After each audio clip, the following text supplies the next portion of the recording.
Hello, hello, hello, everyone. It is Elson932 on YouTube. Thank you so much for joining me, joining us.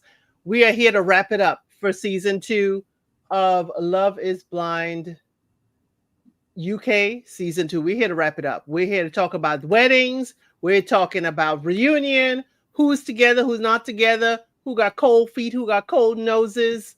We are here to talk about everybody and everything. So I have here my panel. Okay. Trey is with us. Life is Reality. JRX TV is with us. And Ari decided to dust herself off and join us today. Okay. Hey everybody, how are you guys doing? Let's start with Ari. How are you today? I'm hanging in there, as you could Okay. kind of tell. I'm still kind of getting over a little something, something. But for the most part, I'm feeling fine. It's just I sound worse than I actually do. So please forgive me. And that's why we're keeping her, with her avatar. We don't want, the her nasally virus to come to all of us here, okay? Um Trey, how you doing? Good evening, good evening. Hello, everyone. Hello, everyone. Happy Labor Day to the people that matters. Let's get started. Okay, JR, you with us? You with us? Yep, I'm right here checking in from the UK and looking forward to the review. So let's get into it. Let's get into it for real, because today ain't a holiday for JR, okay? Today is not a holiday for JR in the UK. I had my UK family contacting me saying, why ain't no new episodes of nothing this weekend? What's going on in the US? I say, hey, it's a holiday. So thank you, all of you in the chat. I want to get the panel going. I always individually say hello, but not today. We got lots to get into. We had a live viewing yesterday. I'm glad for those of you who were here. But y'all, we got to get into it. Since Ari, you are our guest. You are, the last Mohican to arrive here. Who would you like to start with? We're going to talk about their wedding, and then we're going to talk about them on the reunion. Who would you like to start with? I was just about to say that the one that never was with Jed and Barta, but I forgot that they actually had a wedding. I was thinking about the reunion for a second. Sorry about that. But no, let's start off with Jed and Barta because I Okay, enjoyed. Jed and Bardha. Ari has picked Jed and Bardha.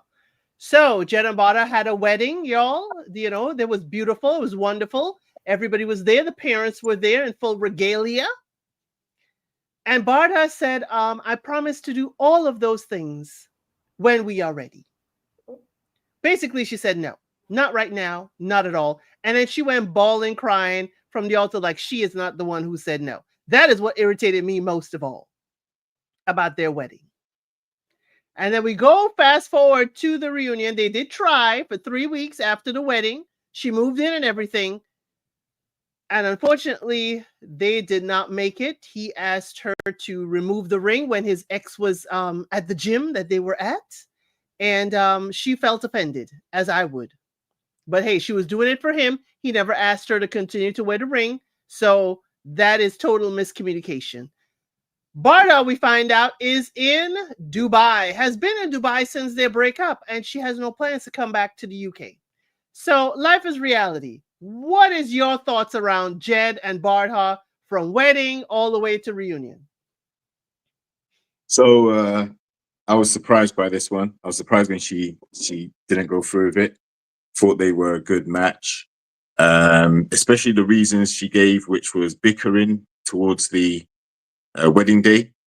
From what we gathered, from what was said, it was bickering over who was going to pay the bill for dinner. And basically, when we delve deeper into it, she had dinner with her friends. He was present, and she said, I'll pay for this one or whatever, whatever. He said, okay, well, my friends are coming in tomorrow, so I'm gonna pay for the one where my friends come. So that was agreed between the both of them. And then the next day when they had the dinner with his friends, he has a friend that will literally go and pay for everybody. And he didn't want that to happen this time. He wanted to basically pay for the dinner date and everything was supposed to be cool. But what happened was when the bill comes, she reaches for her card and he has to say, listen, remember what we talked about? Like, I'll pay this time, and you paid already, and this, that, the other. And she had a problem with that. So it was, it can be seen as she was trying to upstage him or emasculate him, if you want to take it there, in front of his friends. Because she also said on the reunion that she wanted to impress his friends. For what reason, I don't know. Right? No idea why. The thing about the ex, so I think his ex lives locally, so there is a chance that they will bump into each other. He didn't interact or engage with said ex, which is very important to the story. And also, it's meant to be a secret whether they're married or not, all the way up until the reunion. Yeah, so no one's not meant to know. The way it was left is that she said no. So there's not meant to be her wearing the ring before the reunion comes on, because that would give away the whole secret. And I suppose if someone like his ex finds out, then she might air it publicly on social media or whatever. Right? So it could get a bit messy. So yeah, Barda, like, volunteering to be a victim in the situation. Listen, she decided that there were things that they needed to work on before she felt ready to say yes. That is it. But the language she used against him throughout the reunion as well is an attempt to villainize him, in my opinion. He, even after being stood up at the altar and told no in front of her friends, family, and his, I would have said, Jed, don't even take her back. Like, it's too, dude, like, she's already said no to you in front of everybody. And the biggest, this was supposed to mean so much to her as well, with the medical condition of her mum that she's thinking about and trying to get it done quickly. So for her to have said no, I would have said, Jed, don't take her back. But he did. And they tried for 3 more weeks. She moved into his house, was driving his car, and they were staying together. So her saying that she felt he didn't do enough or he didn't do anything, I was confused, because what is he? He's just forgiving you. You should be trying to patch things up, not have more vitriol against him. And then the parting shot that she said, I wish you all the best far away from me. Again, you're painting it out as if Jed actually did something to you. So I'm quite sure that Barda's just a bad apple, and Jed dodged a bullet. Interesting you should say that. We're forgetting that Barda is the one who said no at the altar. Yet she is acting like she is the one that was embarrassed, and Jed was the one that said heck to the no. Trey, what are your thoughts on Barda and Jed? First off, JR, I appreciate you for explaining to people about that ring situation, how the cast members are supposed to conduct themselves even after the show finished taping, because they're not supposed to say anything until the reunion. I think that went over a lot of people's heads, first off. All they heard was, oh, you told her to take the ring off. I was like, that's not the reason why, but Anyway, this whole situation. I was a little shocked that Barda said no, a little bit. I was like, okay, this is weird. But then it finally crystallized of what this really was all about. This had nothing to do with Barda being an independent woman. This is about control and her wanting to keep control within herself and everything that she does. This is really what this is about. So all this, I'm independent, I'm used to, no, you trying to assert control, and you think by marrying some man, or at least that type of man, which he's supposed to be the type of man you wanted. It's what you said you wanted in the pods. Can't forget that. You said you wanted this type of man. He was the exact type of man that you said you wanted. But you want to exert some type of control without realizing you're in a relationship. Y'all have to discuss things. There must be compromise between the two. It can't be just your way or the highway. You have to have your husband be heard. Hear him out. What is his opinions? Because he definitely was giving you that. Not one time did Jed ever try to downplay her control her, any of the sort. Exactly. Nothing. Nothing. So, JR, you're right. That whole reunion was shocking to me. Well, partially shocking because it's just keep it real. Love is Blind, especially when we get to the reunion part, has a history of making all the men to be a villain in some type of way, unless they said yes at the altar, and they actually married or whatever. They find some way to make them all villains. Some of them deserve it. Some of them, yeah, you gassing it. You gassing it. And Barter was gassing it hard, because the thing that shocked me was, hold on, the way she was talking. Oh, we tried. I feel like I tried after the wedding, and this and that third. I'm like, and then you find out it was only for 3 weeks. 3 weeks. You didn't try anything. Okay, you know what? I'm gonna peel back the curtain. I'm gonna explain some things to the women out there. I'm sorry. There is no curtain, Trey. We're gonna get Okay. there, but there is no curtain. Yes, I'm gonna explain some things about men. Let's just keep it real, okay, gentlemen. If this plays with your game, I'm sorry. Have better game. Listen, all right. You told this is what I would if I was Barter friend. This is what I would tell her. You told this man no at the altar. Why are you assuming that everything should be just fine and dandy if you decided, hey, I want to keep things going, this, and that, and third? Yes, he's willing to go through with it because I think he actually liked her a lot. But he's a dude. He's looking at her suspect. So he's only going to do but so much. And God's honest truth, he did a lot, in my opinion. He let you in the house, give you access to everything in it, the keys. You can have the keys to the car. Oh, he's giving a lot here. A lot. But in his mind, he was like, listen, you're going to have to prove to me that you really want this relationship to work afterwards. It is. You said no, but you wanted to keep the relationship going. You got to prove But it. Trey, that's the thing she said. Her compromise was she was going to continue to wear the ring. Is that a compromise that Jed asked for? No. Most men ain't gonna see that as compromise. Just gonna be like, okay, that's cool, whatever. So what? What does that actually mean? I get the symbolism behind it, but what does that actually mean? It really doesn't mean anything. At the end of the day, come on now. Especially when you said no. Yeah, you said no. What? You said no. So it was almost like she was expecting him. She was expecting everything to continue as it was. Chill out. You know what I'm saying? We'll get there. You just go along to get along, blah, blah, blah. And it seemed like the word she was using, she really was expecting more from him. I guess more effort.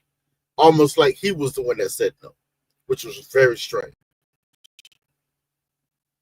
Like all her words you said, and now this is my 10-4 hat theory. That's the last thing I'm gonna say about this. My 10-4 hat theory. That whole Dubai thing, I'm kind of feeling like she had that plan beforehand. I'm something just telling me like you just don't decide to up and move to Dubai and you got a whole career job and you just go and I'm gonna just stay there. No, I don't know. That sounds like that was already going to be on her cards for get go. Somebody signed her up for this show. She's like, oh, well, okay, I'll do this, go through it, la la la la. Didn't expect that. Oh, I got attached to somebody. Hold on. If you just up in Dubai and never left, that was weird. That was a little weird. It seemed like she was looking for a reason to end that relationship any way she could. And she did. But I digress. She sure did. She did, and she left the entire UK. Ari, what what do you want to wrap it up with these two? Let us know, what do you think about them? Yeah, they were actually the one that surprised me the most. Everyone else, not so much. Um, Not really that surprised, but I guess maybe I was for lack of a better term, snowed by the fact that she seems like she was trying to get over her, as maybe one could call it, hyper independence. So I was surprised she even said no.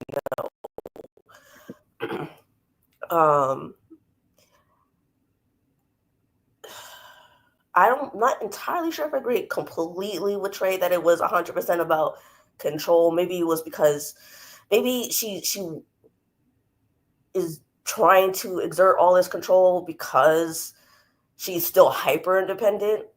But I mean, I at least partially agree. I'm not going to say 100% agree with that entirely, but yeah, I don't. And the whole ring thing was confusing. Like, I don't know. Their whole uh their whole talking about disagreements but not going into details about this disagreements is just weird to me, because if you're gonna go through all the trouble of airing out one disagreement, aka the whole paying for the dinner, or him paying for the dinner, but she whips out her card to pay instead of him, but you're not going to go into other details about other arguments, then what's the point of saying there are other disagreements? Either say the whole truth or nothing at all, because that, I mean, then people are going to wonder what exactly the disagreements are. So I hate when people do that, because that people are going to want to know. So then what's the point? Because we saw Sorover and Ashley air out Billy and Cal, no problem, because they had real questions and they had stuff they wanted to get out, but because they at the very least had no issues doing that. But I don't know, it's just weird. I just don't understand. Like I said, I just don't understand the whole saying, being covert about things. It's just stupid to me. So I don't know. I don't think it was covert. I think it was they don't have much, meat on the bones. There wasn't anything of substance to say why you totally broke it off. Is it a credit card? Okay. We can adjust our communication.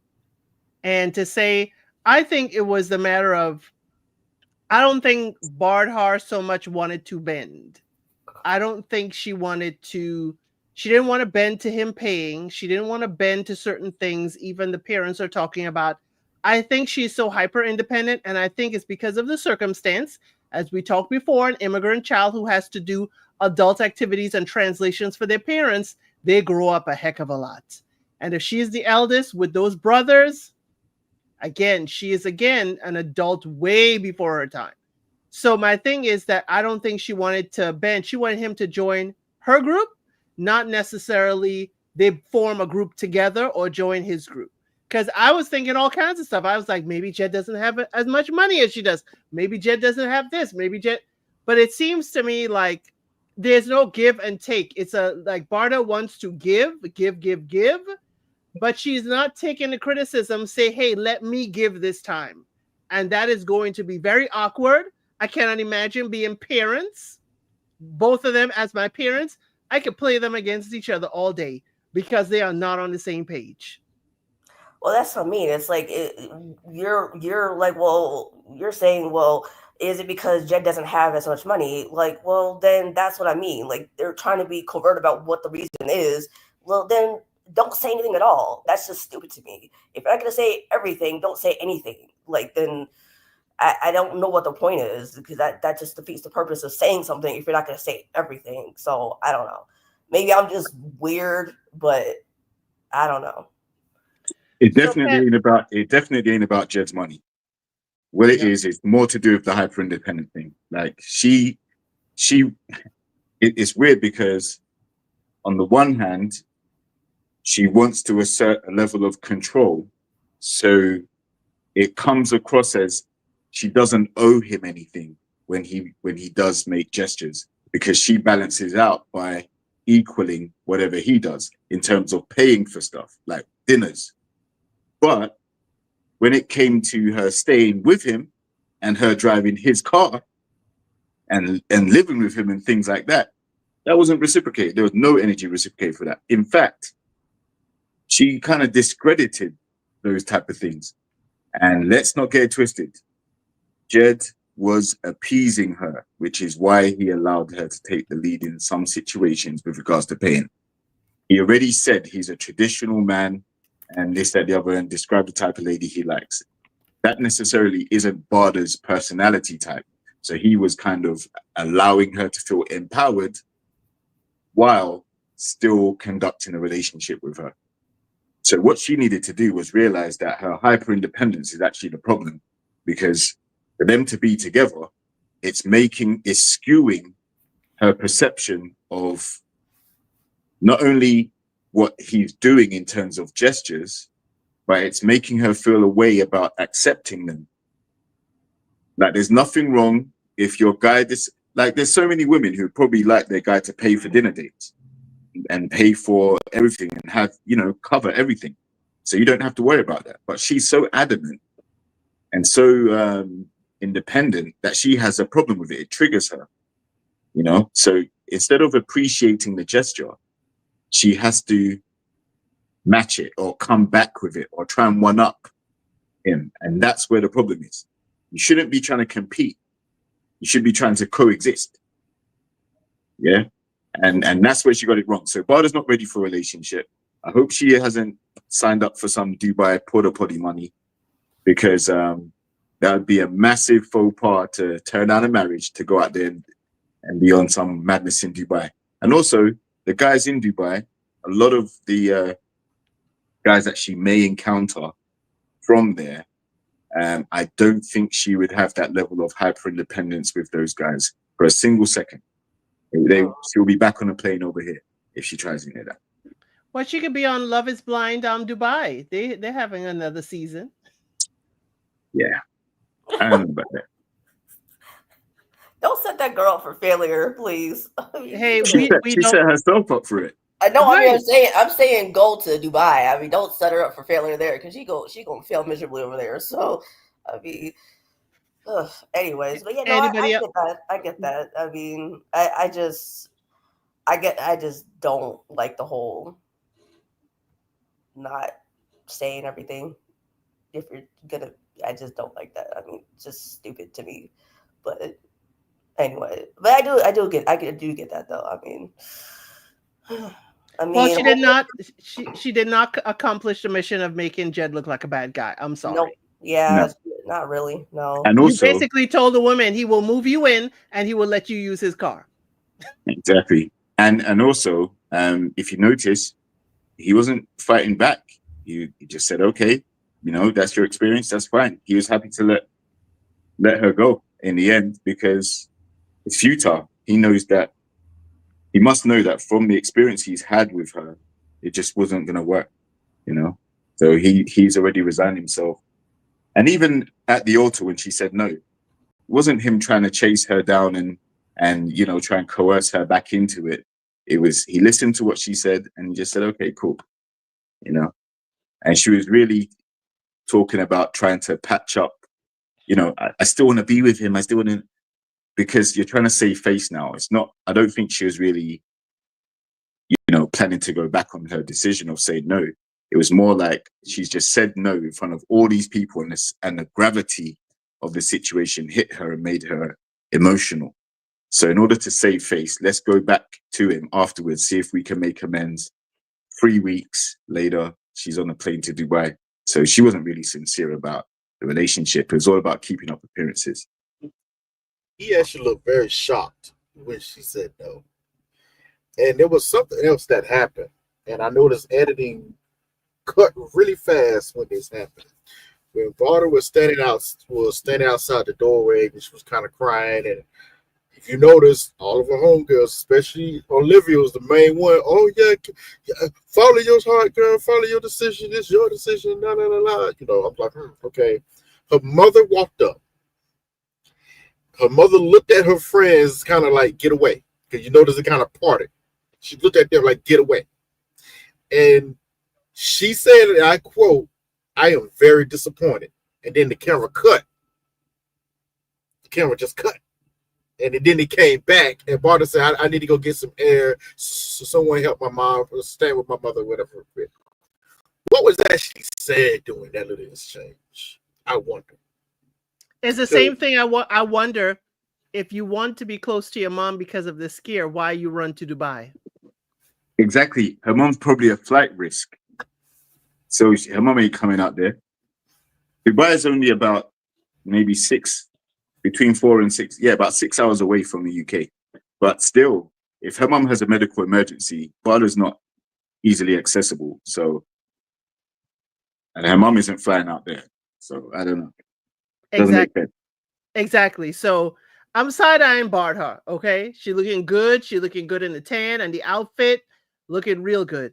But I'm side-eyeing what she said, stuff that happened at the wedding, and I think to save face, as JRX TV is saying, to save face is why she said no the way she did. I promise to do all those things when we are ready. She didn't flat out say no. And that to me is like, oh, you leaving a door open. You are trying to slide out to the side, but still look like you haven't just slapped this man across his face with your bouquet. And yet you're the one outside bawling and crying, and he got to comfort you now, is where I had an issue. Go ahead, Trey. Which I find very interesting. Like, I understand, they're supposed to separate for the wedding. You're not supposed to know what their answer is for the dramatics of the show. But let's be for real. Let's just add a bit of realism into this. If you really was unsure about actually getting married, but you really wanted to work afterwards, I feel like you would have called him up and say, hey, are you really sure you want to say yes at the wedding? I think we need some more time, whatever. How about we stand as united front and we both say no at this time, and then we can work on our relationship. No, you waited until, it was time for you, with all the drama, to say no. And then want to throw him this idea of, oh, we can still try to keep going, make it work, blah, blah, blah. I'm like, Especially when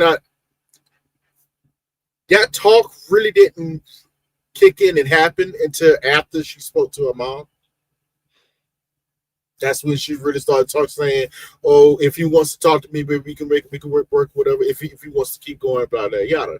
And I thought it was very interesting when the parents was having conversations with one another about it.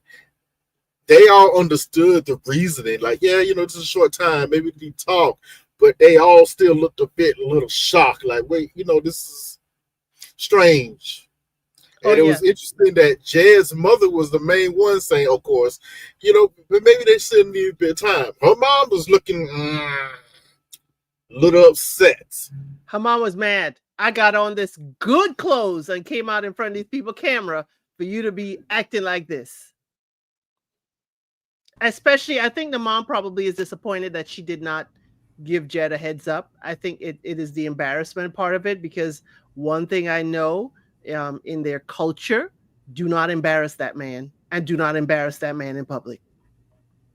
I would be upset too, to be quite honest. And I think that's just a universal, to me, that's a universal thing, is don't embarrass me. But I mean, I'm not really part of that culture, so I can't really speak on that. But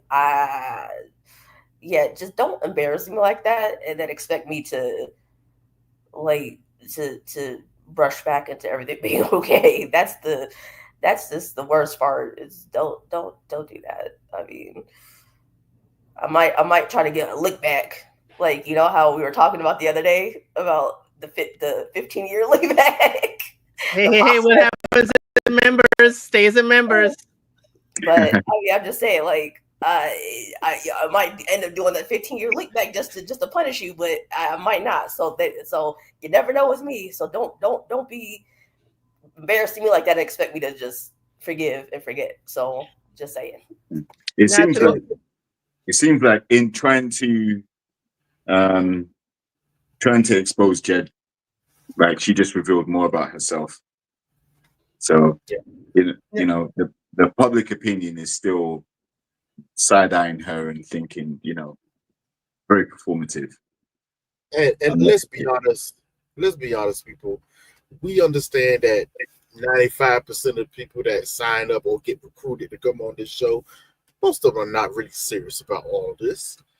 You know, usually there's always, I say 4 to 5%, usually 1 or 2 people that you find actually in the show, and you like, you know what, they're actually serious about this, and they usually show up. You're pretty easy to catch somebody like, you know, Demola or something. You know, like I think he was serious about this.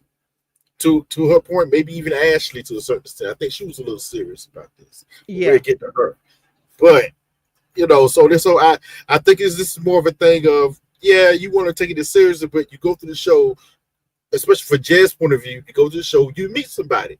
Wow, this could really work. We kind of get on. I like her. Or I'm attracted to her. I see her. Hey, this okay, because even he said, yeah, I'm probably gonna be a yes, but it's like I didn't have doubts either. I was unsure about this getting married. He said that, you know, but you are left of a decision. This is a decision. In his mind, I'm thinking he met this girl. She's beautiful. We kind of match up. Why would I say no? Like, I might not come across this every day. Now Jed is no saint. We are not canonizing him. I was very suspicious. Okay, very suspicious when he didn't want to tell us at the wedding what his answer would have been. He said it don't matter now. And then he was like kind of, hesitant with what his answer would have been at the reunion.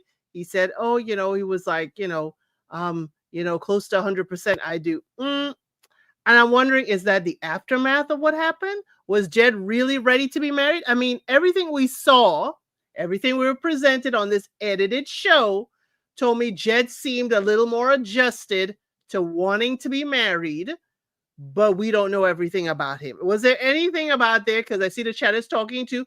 Was there anything about Jed that made you say, I don't think he really want to get married? I thought that about every cast member on this show. That's just is my opinion. It, you know, I take their yeses at it with a grain of salt. We're gonna see over time if they actually meant it. That's the key to this show. Okay. Think somebody said earlier, these people know each other for 6 weeks max. Ugh. Now I've known people got married in that amount of time and they're still together. It could work, it happens. But for most people, whoa, that's a But he little gave you like, the whoa. keys to the house, the keys to the car, you done moved in. That is exactly. the kicker to the whole thing. He said yes to you moving in, trying to merge our lives together. Mm-hmm. That says a lot because I wouldn't have done it. I wouldn't have done it. JR, That would says you a have lot. done it? Nah, not after she said no at the altar. It's done after that. Finished. You're not getting no car. You're not getting my car. You're not doing nothing. You know, the only car you're getting in is the one from the wedding back to you, wherever you're going to regret what you did. But yeah, I think Jed, we're not saying he's perfect. That's not what we're saying. What we're saying is from what we were presented, this couple looked like they were certain to go to the altar and say yes, by all accounts. Then when we heard the reasoning why, the bickering, right? And it's over paying the bill, right? So we're not saying he's perfect, but what we're saying is he wanted to pay the bill on a particular occasion in front of his friends. And that's what caused the major issue between them. Everything else was kind of minor because it wasn't so much talked about. So he may have been at fault for some of those more minor arguments. We don't know the details of that. So let's not over speculate. We can only deal with the evidence that's presented on this heavily edited show. But from what we saw, Bada said no, and she said no before Jed could even say anything. So I don't even fault him for not wanting to give an answer after the fact. What difference does it make now? Even if he had have said yes, she still said no. So there still wouldn't have been a marriage.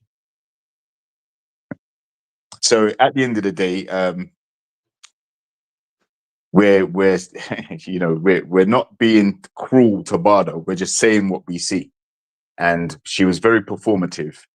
I as a man, I'm not going to know a girl for 6 weeks, have her move into my house, give her the keys to my car, and try and make it work with her after she's already rejected me in front of my friends' family, her friends' family, and international TV.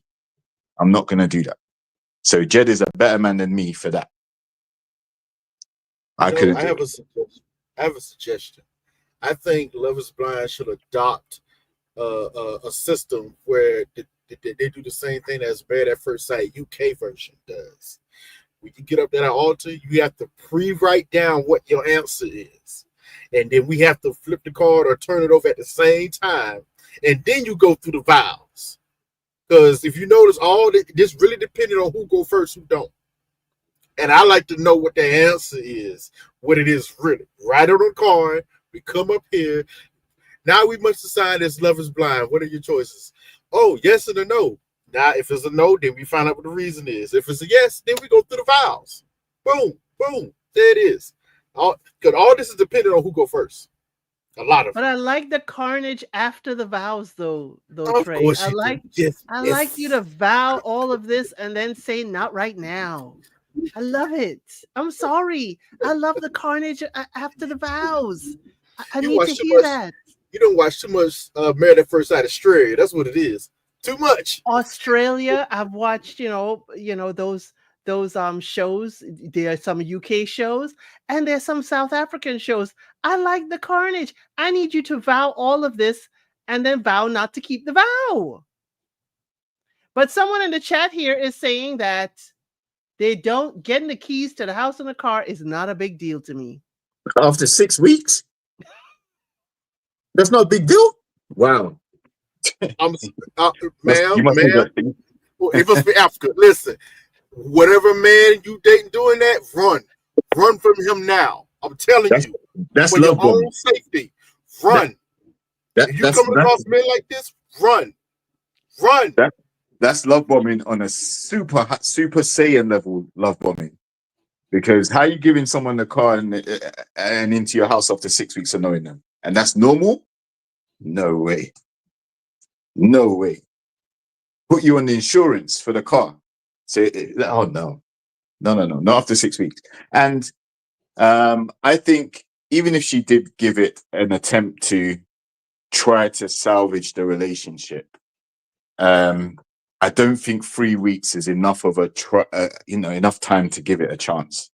So I think she was clearly out, and she just wanted to make amends for kind of embarrassing everybody that participated in the wedding, and then headed off to Dubai so she didn't have to face the music when the relationship broke up eventually. I guess I'm more hyper independent than her because I really don't like getting behind somebody's wheels, and I don't like anybody getting behind my wheel. I'm sorry. Unless it is absolutely the only vehicle that I have to go, but I cannot stand using somebody else's car because I'm going to change the levels and I feel it's disrespectful if I'm changing the levels, the seating and everything in your vehicle. That's just me because I think if you do that to me, it's a little disrespectful. Again, of course they are a couple. They can certainly do that. But I guess that's my part of hyper, Mr. Ellison uses my car and I get the little irritation when I have to pull the seat back forward all the way because my feet can't reach the pedals. But that's just a toxic trait that I have. Well, that's definitely going to take place with Barda and Jed because Jed's like 6'3", somewhere around there, 6'2", 6'3", and Barda's like 5'3". So, yeah, she definitely had to adjust that seat. Now, if you're so hyper independent, why do you want to drive his car anyway? Why didn't you say no to driving his car? Why don't you drive your own? And moving in with him. Yeah, moving in with him. Live by yourself. Drive his car? Why not drive his car? No, but she's hyper independent. Listen. If she rejected paying for dinner, then why did she take him up on driving his car? Cause she ain't gotta pay the car payments for that. So like she She didn't have to pay the bill either, though. He was paying the bill. I'm just being facetious here. I'm just like I don't get it either, but I'm just trying to throw it out there. So I'm just joking. So don't That mind was me. advocate. She's right. Ari is just trying to see what will stick. Yes, we understand the hyper independence, but since she moved into his town, maybe she didn't have a car where she was. She lived in London. So again, it's for convenience sake. It's for convenience sake. I'm saying if you're hyper independent, I agree with you, JR, then you need not be using anything that utilizes his funding. Anything at all. Don't even turn on the lights in the house. So the thing is that for this couple, I need to know a little bit more because there's so much. Why did you say, I wish you well, far away from me? That sounds like a woman scorned, a Petty. woman hurt, Petty. petty, very petty. petty. But why do I feel the need to be that petty is the thing. And I don't want us to analyze it. I do want us to move on to the next couple because this is the lightest, well, one of the lightest groups that we have for today. One of the lightest, okay? So Trey, I'm going to ask you, pick our next couple to discuss. You know what? Let's go ahead and get Billy and Ashley out of the way. Okay, Billy and Ashley. Billy and Ashley, y'all went and got married. They both said I do, even though Billy the day before said he was 50-50. And we find out at the reunion that they did not make it more than New Year's Day. Okay. 6 months, right? About 6 months or 3 months? 3 months. Okay. They made it about the 90th day. They made it till the 1st of January through the holidays. I guess Billy had some cake and then had post-cake clarity and said, I can't do this anymore because y'all don't eat a proper diet. So I'm just putting 10 on 20, y'all. So Trey, talk to us about Billy and Ashley. He should not have said yes. Because he knew it was. Listen, I want to get on Billy a little bit, but something always makes me pause. And the main reason is he said from the get-go that he had an issue with her job. It wasn't a secret. It's been like this since the pods. And it's been consistent since the pods. So I'm like, oh, I could be upset with you. You probably shouldn't have said yes. Part of me understands why.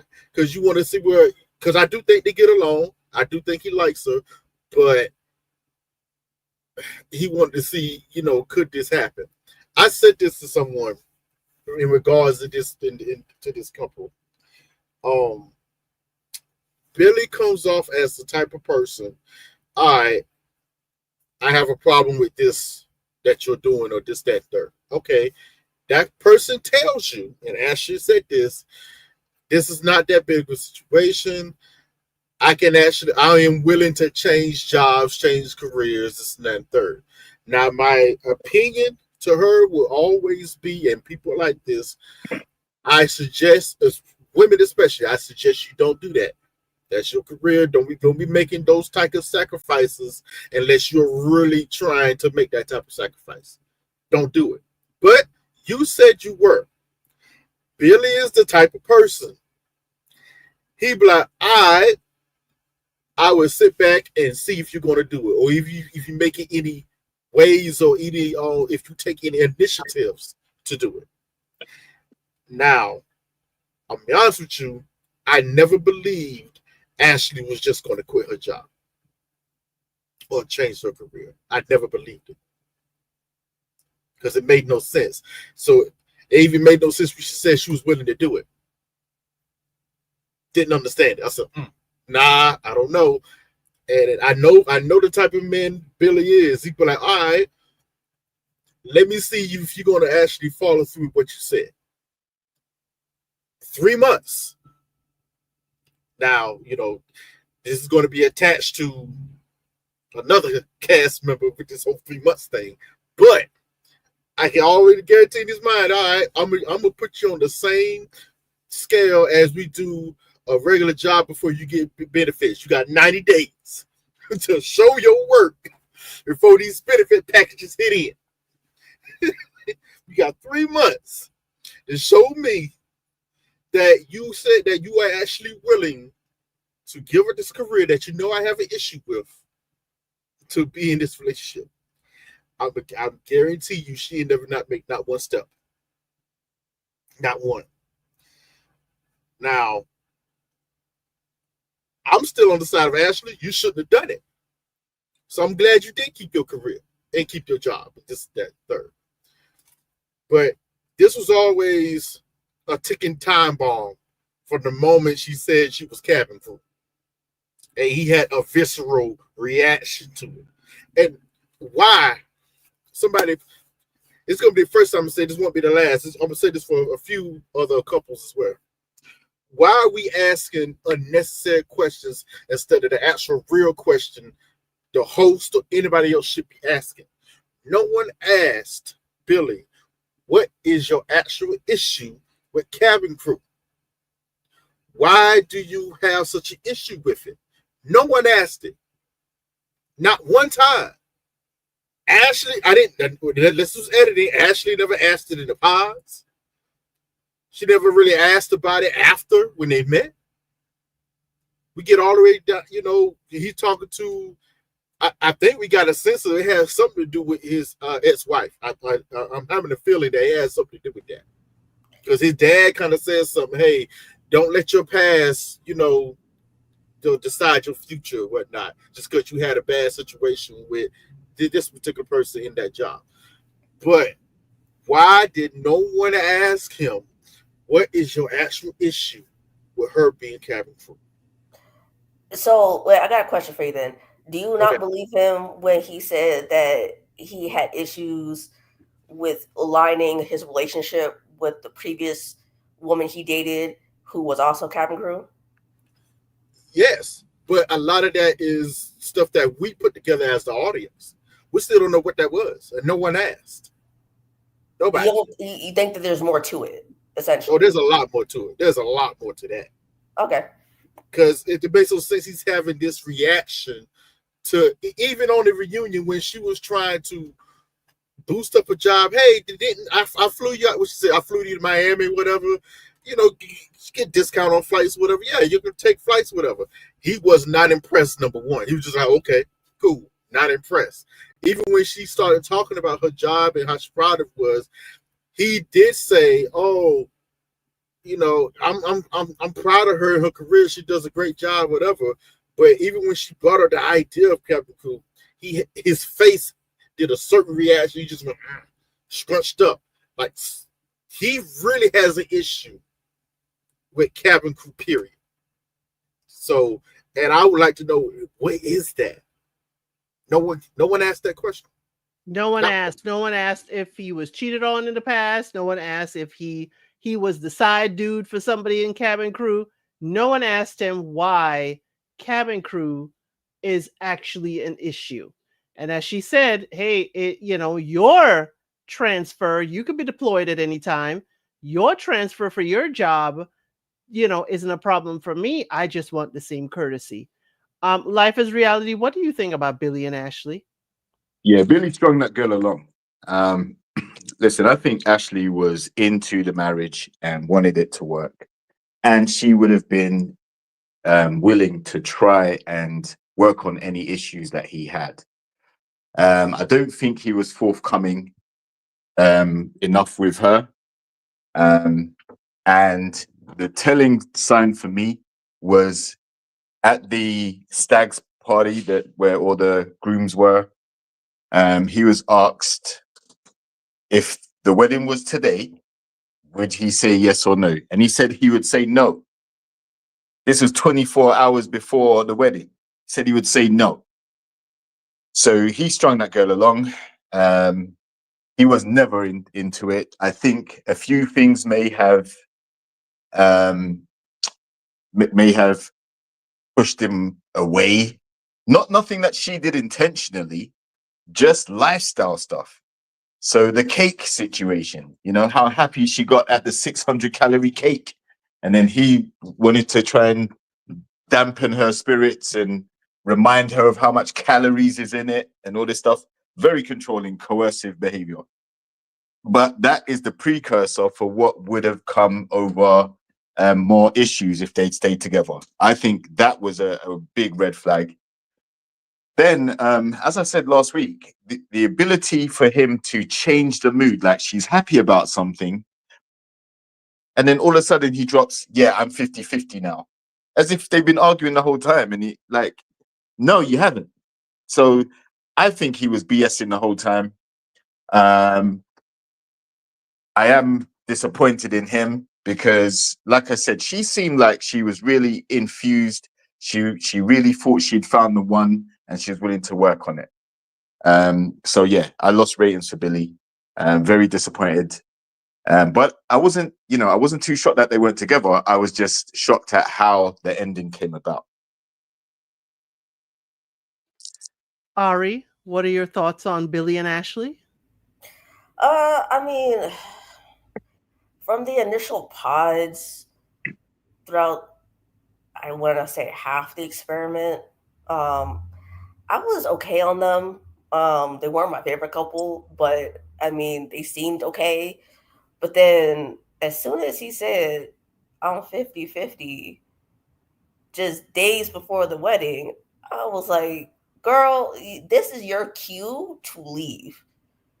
So this is where I'm going to get hard on Ashley for, because when he told you that just days before the wedding and you didn't take him at his word, that was your fault. That was your fault entirely. You should just run. If not, at the very least, said no. So I can't feel completely sorry for her that he split and ran to the hills as far away from her as Barda wanted Jed to get away from her. So, I mean, it sucks that she feels hurt, but at the end of the day, he showed you who he was by telling you what he like. There's a reason there's a saying: if you let a man talk long enough, he'll tell you what he's about. And he spilled his guts out to you before the wedding, and you didn't believe him because you were such in puppy love that you didn't believe him. So I can't, like I said, I can't really feel sorry for her too much because it was all there and she just didn't read the signs. And yeah, like his body language said it all. He looked like an invisible gun was held to his head, making him say yes, but he didn't have to. So that's where the fault lies on him, because he didn't have to say yes at the end of the day, but he did it anyway. So, I mean, like I said, at the end of the day, it sucks that she feels hurt.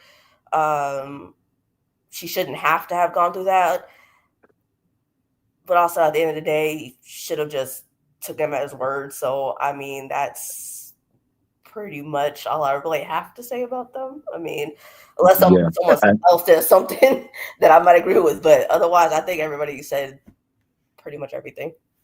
I think the thing that makes it worse, like makes me come down on Billy a bit more, is because he was the first person with the "I love yous" in the pod. He was the first person. I think it was like the first day or two where he was like he loves her and this, that, the other, right? So, oh yeah, second day. So, there was a lot of expectation that he created for her. Like she felt she looked as if she was taken aback a bit by how sudden it was initially. But yeah, if you're in love, I don't think things like cake and the schedules is gonna stop you from being in love with the person. And his rationale of if I'm in a situation to take a chance on love, I'm gonna take a chance on love every single time. Yeah, that was a cop out. Like he didn't love her like that. And because the love word is strong, right? You're more adaptable and flexible for people you love. The walls come down, you allow them to take more liberties, unfortunately, than you would normally. because love kind of blinds you to those things. You're thinking about how much you admire the person, how much you love the person, how much you care about the person. So when things that, you know, are not to your liking, you kind of overlook them. He never showed signs of necessarily doing that. So I think he was very performative. Again, I think the lifestyle thing, him traveling for his job, to stay on an army base for however long he has to do it, that doesn't align with what he's looking for, and that's why he should have said no. But you know, he put it on himself. He tried to go with it, even though he was half-assing it, and his feelings didn't grow. And he knew his feelings wasn't going to grow very early on, because to cut it so suddenly out of nowhere, it completely blindsided her, and it must have hurt. So Billy, yeah, he's fully at fault for their breakup, and he should take all the heat that comes from that. This is a classic case of in the pods, y'all knew it was wrong. Billy, you came in there telling your dad you don't want anybody with cabin crew, yet you still pick someone from cabin crew. Ashley, you picked a man that made it all about your career, and you had to desperately attempt to tell him, I am not my career. I could drop what I love and what I've accomplished in my life in order to be your wife. Don't do it. Either one of them. Don't do it. It is not going to pan out. So again, Billy, you didn't want to be twice divorced, but you put yourself in this position. You put yourself in this position. You knew it was cabin crew. You knew it was cake. You knew it was seasoning in the mince. You knew it was a whole bunch of stuff. Yet you still said yes at the altar. And I did not see any cake at their wedding. Okay, all I saw was a shot of Guinness, and that ain't flying. I'm sorry. I'm sorry, Ashley. That is not going to fly with me. Pun intended. So again, I think these are two people that went through the pods. They were very happy. I think Ashley was very happy. Billy wanted to make it to the next level, and then you didn't have to say yes at the altar. As a matter of fact, you shouldn't have proposed in the pods. But that's just my humble opinion. So moving right along, Life is Reality. I think you have not picked a couple for us yet. Who would you like to move to? Well, let's go with Kaleem and Sarova. Yes, thank you for saying his entire name, Kaleem, because the Cal we knew on the show did not appear at the reunion. So everybody knows, Cal and his princessa, okay, they did get married and they both said, I do. He ripped up his vows at the altar. That was an indication right there, okay?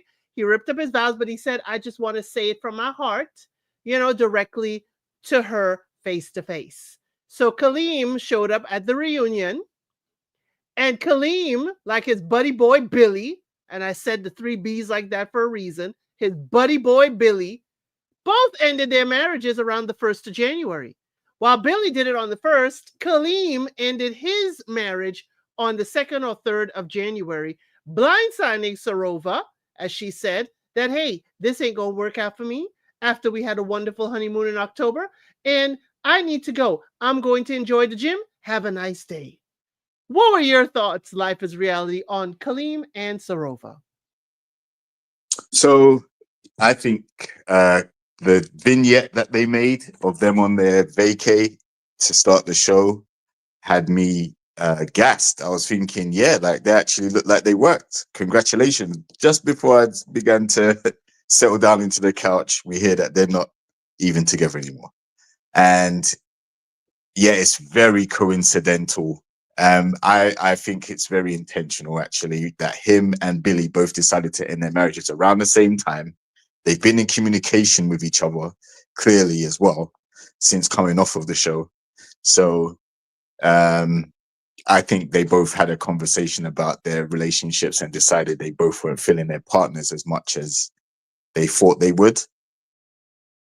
And then, so they were kind of in cahoots together and said, yeah, okay, well, I'm going to end mine today. You end yours tomorrow. And then it's all, we done it. Now,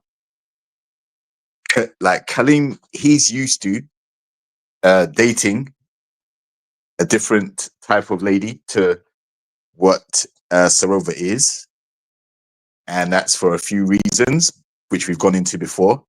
But if that's who you're attracted to, then yeah, it looked as if you're kind of showing not pity, but you're settling. And trust me, you're not settling because she's an attractive lady. She's just not for you. So I think he should have let her down a lot more gently than he did. He seemed very cold. He seemed very blunt. He seemed as if he was aggrieved by something. And we don't know what that was, but he was very matter of fact. He wasn't angry, but he definitely had a lot to say about why he was not feeling her anymore. And yeah, you can see that Sarova was completely broken by that.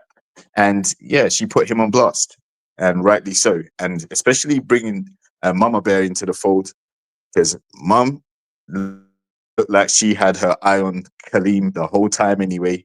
To anything he did to upset her daughter, she would go make him pay.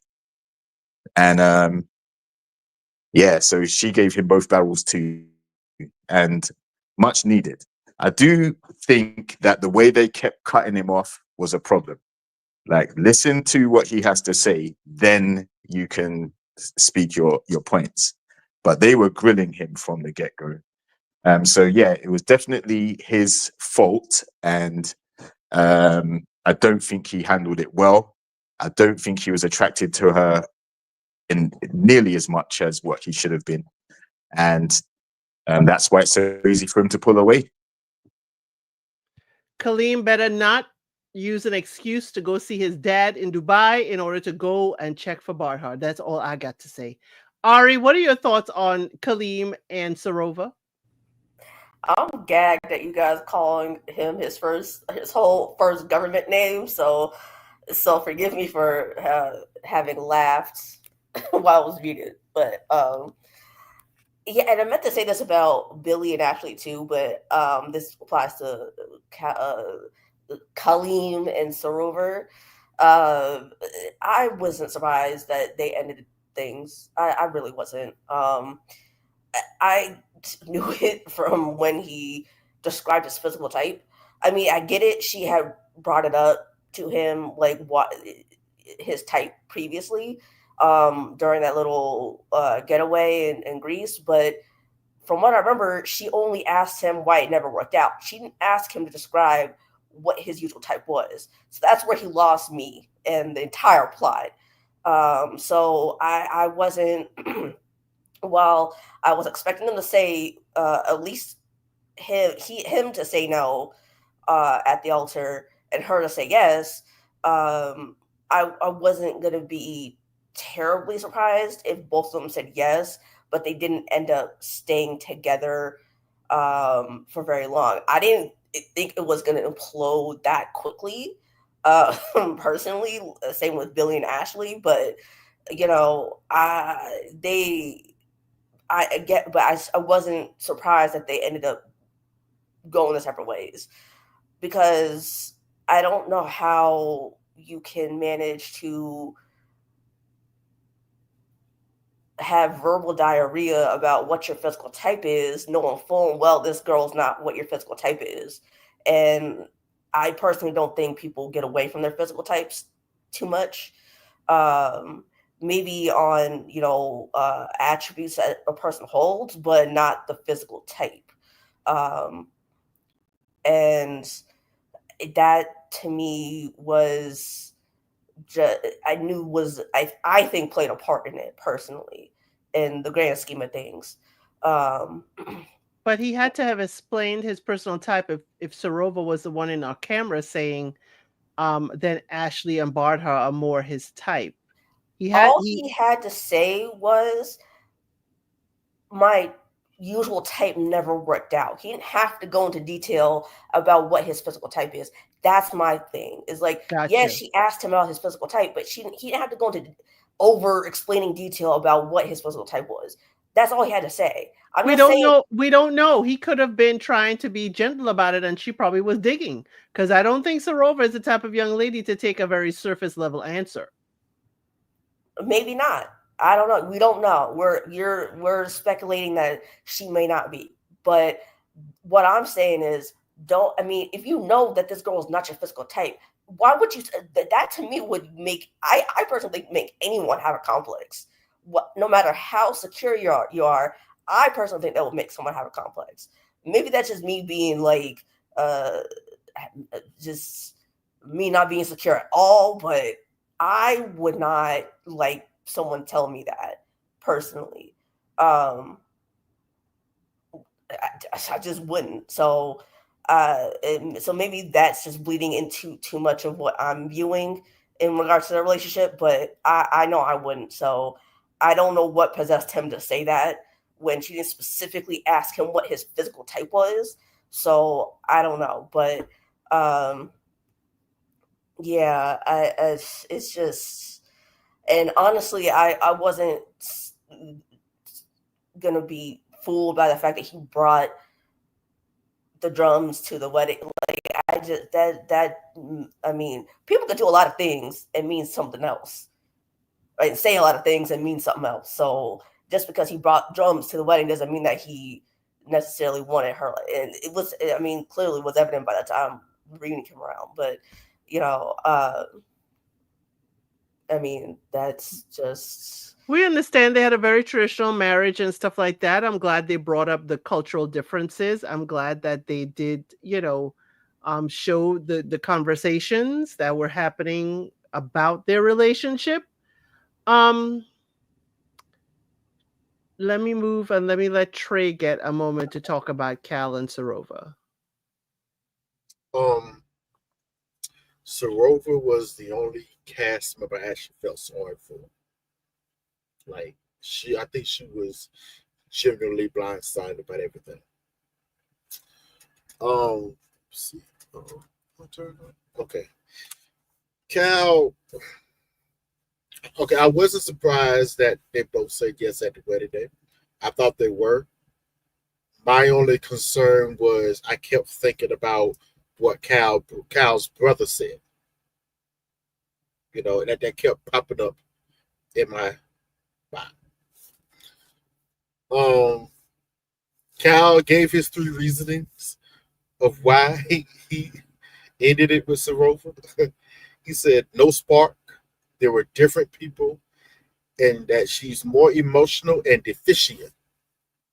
Well, I was like, okay. All right. Well, that's okay. Woo. But it led me to think, I was like, no spark. Well, did we feel, I guess I had a genuine question. Did we feel that, I think Sarova had a spark for him. I think she found him attractive. Did we think Cal found, or Khalid found Sarova physically attractive like that? That'll be a no, please, Alex. That'll be a no. No. Negatory. No. Pretty face, but that's about it. That's what I think. Yeah. And I'll be honest, I like Sarova, but that was my same opinion of her too. Pretty face, that's it. So his coldness afterwards is really not that surprising. She's really not who you wanted to be with anyway. So you really are out here just stringing this woman along.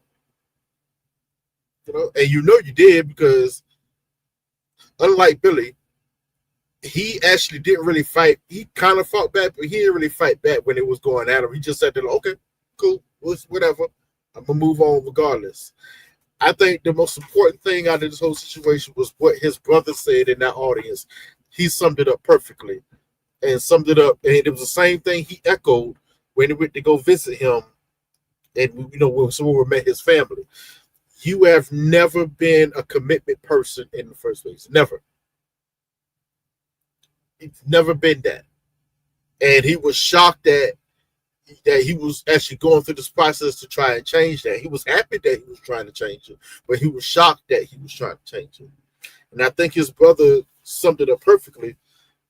I think he looked at our lives, his older brothers, and said, "Oh, I want that." And that's okay to want that.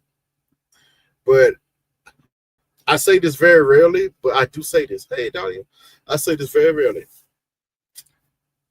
Some people are just not meant to be in a committed relationship. And we may have met a person like this, Khalid. No matter what relationship it might be, he's just not a person that's meant to be in. You know, and sometimes we may have to give room for that. Mm-hmm. You know, That's true. He's not built for it, not meant for it. If you try it with him, you're just going to be hurt. You're just going to be hurt. But I do genuinely feel sorry for Sarova because I think she was really in this. She was really trying with him to the point where I felt like she was trying to hold on too long. Like, it almost felt like if Kyle would have all of a sudden said, you know what, let's give it a chance again, she probably would have said yes. I was like, oh, Sarova, stop. Sarova, stop. You know, to the point, even her mom was kind of telling her, don't, Sarova, don't stop. Don't do that. Stop. Mom was reeling her in. Mom was Yes. reeling her in. Daughter, Yes. look at me. Don't do it, because I think she really fell for Kyle. Like, yo, I had a statement. I wasn't sure if I was going to say it or not. I'm going to just go ahead and say it. Khalid, this was the whitest Khalid have ever looked to me on TV. I said That's true. it. I said it. I was just physically, and the way he was acting, I was like, yo, who is this dude? Who's this white man on here? Like, this is weird. Mm. You know, it's so strange. He's been staying indoors. He's been And he staying lost some weight. indoors. No vitamin D from the sun. He lost some weight too. Yeah. Okay, wait a minute. His buddy is Billy. He's eating non-seasoned mints. Okay. Don't gas it now. Don't gas it now. You just eat mints with Billy. Nah. And I thought it was funny how Billy was like, hey, I'm a grown man. I think I can make my own decision without calling Kyle here. But the fact is, okay, I think two things can be true. Do I think Billy and Kyle plan to end their marriages at the same time? No, not really. What I think actually really happened is what I think actually happened. Kyle was already planning it. It was a done deal in his mind. Billy just happened to make a phone call one evening. Hey, can I talk to you, buddy? Cal probably told him what was going to be up with him. I made my decision. It's not going to work.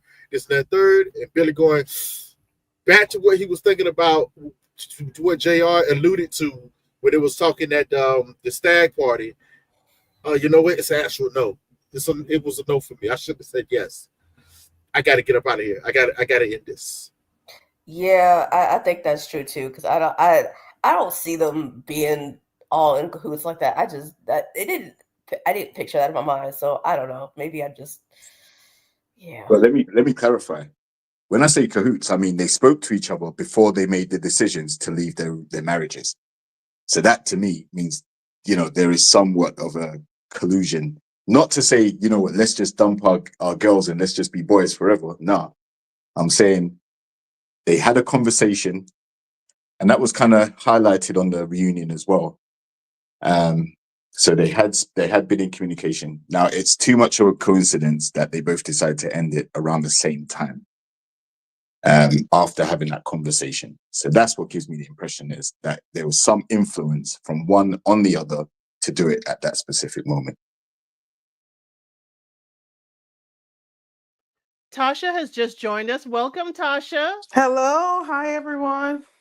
So what are your thoughts? We're calling him Kaleem because I said at the reunion, Kaleem showed up. The Cal we know from the show wasn't at the reunion, okay?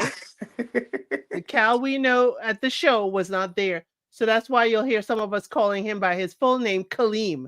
So Kaleem showed up and showed, as Trey is saying, his whiter side. So what are your thoughts on the journey of Cal and Sarova from the wedding that they had, that they got married, they had a wonderful 5-star honeymoon that he made sure we knew he paid for, that was on his back. Okay, he made sure everybody knew he paid for that. What are your thoughts on their journey? Cal really seemed believable. I really thought that he really liked her, but then I was swaying back and forth. I was like, is he really into her, or he's just telling her what she wants to hear? And I really believe now that I've seen the reunion that he pretty much told her what she wanted to hear. He was not, I don't really think he was really physically attracted to her at all. Um, I was shocked that they actually got married. To be honest with you, I thought he was going to turn her down. I knew from the get go that she was like more into him than he was into her. So I knew she was going to say yes, but I was so shocked that he said yes. um I don't know. And the interaction, I think I said it last week with her mom, I didn't like that either. I didn't like his responses at all. I thought they were very lame. But yeah, I think it's a blessing for her that that she walked away from this. Um because he just wasn't the one. He wasn't the one for her. It's unfortunate, but yeah, he played her pretty much, and I hate that. I really really do hate that. Now, one thing we do know is this is a match made in gym heaven, Billy and Kaleem, because as Kaleem is the one who owns a gym or a few gyms, Billy is Hmm. certainly into fitness. So Yep. those two men, here's where we're going to delve into it. Who came first? Who initiated this? End with your wife first, and I'm gonna end with my wife next. Who do you think, Tasha, initiated the whole sequence with these two men on ending their marriages at the same time around New Year's? I think Hal initiated it. I really do believe.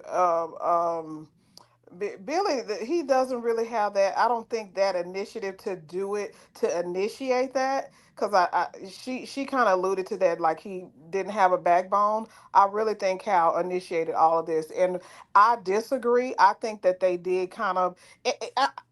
I kind of I kind of agree with the fact that they did have a conversation, and maybe it wasn't intentional that they were going to do it like that, but once they had that conversation and they started talking about their wives, that's when the ball started rolling. And the women even said it. They both had similar responses. Like they both had similar responses in the way that they broke up with them. Now, I don't know if that was strategic as well, or were we going to say this, and this in this way? But I believe that Cal initiated all of this because he seems like the type. He runs his mouth. He talked a lot throughout the season. So I believe it was him. Okay, Tasha says that she thinks that Cal is the one who initiated this with and I'm seeing a trend here that these gyms are wrecking marriages. Okay, I'm seeing a trend here from Married at First Sight Chicago. Gym visits ended one marriage. Ari, do you think it was Cal or Billy that initiated all of this? Oh, Cal, for sure, for sure. I like I just wrote in the chat. I think once Billy saw that or felt safe in quotations that to end his marriage, he followed suit.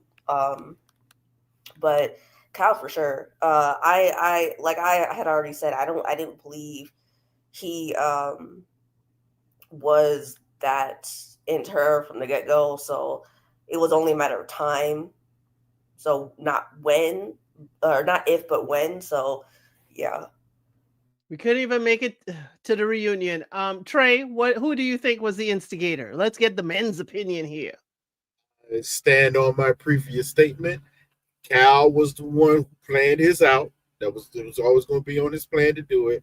I still think Billy called him up to get some opinions and whatnot, and he found out that Cal was about to plan his end for whatever reason it was he gave. And he was like, you know what? I'm going to go with what I should have went with from the get go, and ended. And the second point, I don't, I don't know, I don't know why, but I never fully believed. And really, Ashley was the one who said it. I didn't believe Ashley when she said, "Oh, they had similar answers." Something seemed a little off about that. Don't know why. Don't know have any evidence. Just it's just I didn't fully believe it, especially when that's exactly when Billy jumped back up was like, oh no, wait, no, I never gave you any of those answers. I never said any of those things that Kyle said to Rover, so I don't know what you're talking about. So I was like, somebody trying to gas this. A lot of gassing going on here, but yeah, it was all Kyle. Billy just followed suit. Okay, some people are saying that Billy is the military man. He's used to giving orders, not taking direction. JR, what are your thoughts? Who initiated this, Cal or Billy? Who copied off of whose homework? Well, I'm gonna disagree. With the panel. I'm gonna say it was Billy. First of all, yes, he is used to giving orders and everything like that. I don't think he's easily told what to do. Um, and I think if he did reach out with the phone call, then that's what initiated the chain of events. I think he called. He was like, "Yeah, I should have said no, and I should have followed my instinct. This, that, the other." And Cal, the light bulb went off in his mind, and he was like, "Yeah, like I should have said no as well. So let's do this." I think they both either went to Chat GPT and asked how to leave the relationship, or they had a conversation where they both said, "Okay, well, let's just break it to them like this, and then that way we can get out of it." All right. But I think Billy initiated it. Cal was having reservations and doubts. So was Billy. Billy was having doubts from way back. So I think Billy just finally called Cal and said, "Yeah, I'm going to end it." And Cal kind of just said, "Yeah, okay, I'll go along with it and end mine too because I'm not feeling my wife neither." Not the Chat GPT breakup speech. Wow. That one go hit hard, JR. That's why you put your shades on. You were coming with it. That's why you put your shades on. You are going to be shady. Absolutely, you got the shady veil Woo, on. woo, wait a minute. This calls for a moment. Give me a moment right I here. hate to be shady unless I really have to. I hate. Hate to be shady unless I really have to. You just gave us some real shady boots right there, but I love it. I really, really love it. So, Natasha, I know you're our last panelist to come in here. We have Katisha and Javin or Kieran and Megan to talk about. Which one would you like us to discuss? Ooh, let's do Katisha. I'm always wanting to talk about the most drama, and I think they were the most dramatic couple. Okay, they did not make it to the altar at all. They left because Javin was flirting too much at the party and the after party. We did learn there was no curtain at the photo booth. There was no curtain at the photo booth. Well, it was still close quarters for him and Sophie to be arguing. We still don't know what the argument was about, okay? We still don't know what we were arguing about. So, Natasha, take us into this with Katisha and Javin. Yeah, I know somebody alluded to the fact that maybe the show planted this couple. I don't know. He seemed to me, and maybe so because his personality seemed so different on the reunion. It stuck out to me. I'm like, this is a totally different dude. Like this was not the dude that was that was on the show, and maybe that's because there were cameras and he just turned on a different facade with the cameras, but he seemed more likable, to be honest, on the reunion. And I almost want to believe that they did have an argument, but I'm like you, what did they argue about? I don't know. Did they get into cahoots together to say that they were having an argument? But I'm in my mind, I'm trying to think like, what would they be arguing about? Like, what would cause a rift between those two? I don't know. I don't know. Maybe she was playing hard to get, and he wanted to get, and they was arguing about that. But that's boggling my mind. But I felt like Katisha was still hurt, on the reunion. She just seemed really sad. I hate that. She just seemed very, very sad on the reunion. But I don't know. I don't know. I'm maybe thinking maybe they were planted. Maybe they were the couple that were planted, but that was a good plant if the show did that, because they caused a lot of turmoil and a lot of drama on this season. So I'm still on Katisha's neck, okay? Y'all, and please forgive me. I'm still on Katisha's neck. Here's my problem. Katisha's trying to, and I don't use this word usually, she's trying to gaslight me. She's trying to tell me I did not hear her say, Demola is my man in the women's lounge. She's trying to tell us and the cast, y'all are confused. Y'all got it wrong. Y'all don't know what you're talking about. When we clearly heard her say, Demola is my man. Then yep. she turns around after a drinky drink and a few lines out of the booklet that, hey, now it's Javin is my fiance. Like there wasn't a change that happened. Like a change didn't come. That's where I'm on her neck about. It's like, wait a minute, we're not confused, honey. You're confused. And here's where our thing is. You didn't explain to us why you made a detour. We're Mhm. okay with a detour. We are Mhm. fine if you realize there's more chemistry with Javin. I could see a future with Javin. That's okay. But when you try to tell us we didn't hear or see what you did on 4HD, I just lost a lot of my sympathy for her because she's trying to change the wheel. Now, her coming after Sophie, I said the man that made a promise and vow to you and proposed to you sitting right next to you. Why is there any heat for Sophie? Mhm. Sophie did not invite herself to sit down. Sophie did not invite herself to ask, that she lived 5 minutes down the road. Where's the heat for Javin, who is the one who made a promise for you?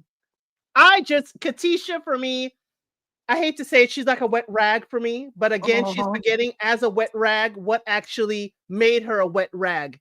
Javin. And this is how, I'm sorry to be on a rant, y'all, gentlemen and ladies, this is how you end up coming after the girl, but it's actually the man next to you that started doing foolishness in your relationship. It is not Sophie. It is Javin, the man you chose second, because we all heard it. I'm sorry. Life is reality. Your mic is open. What did you think about Javin and Katisha? Yeah. Uh Man, Katisha flip flopped and thinks she's just trying to save face, really.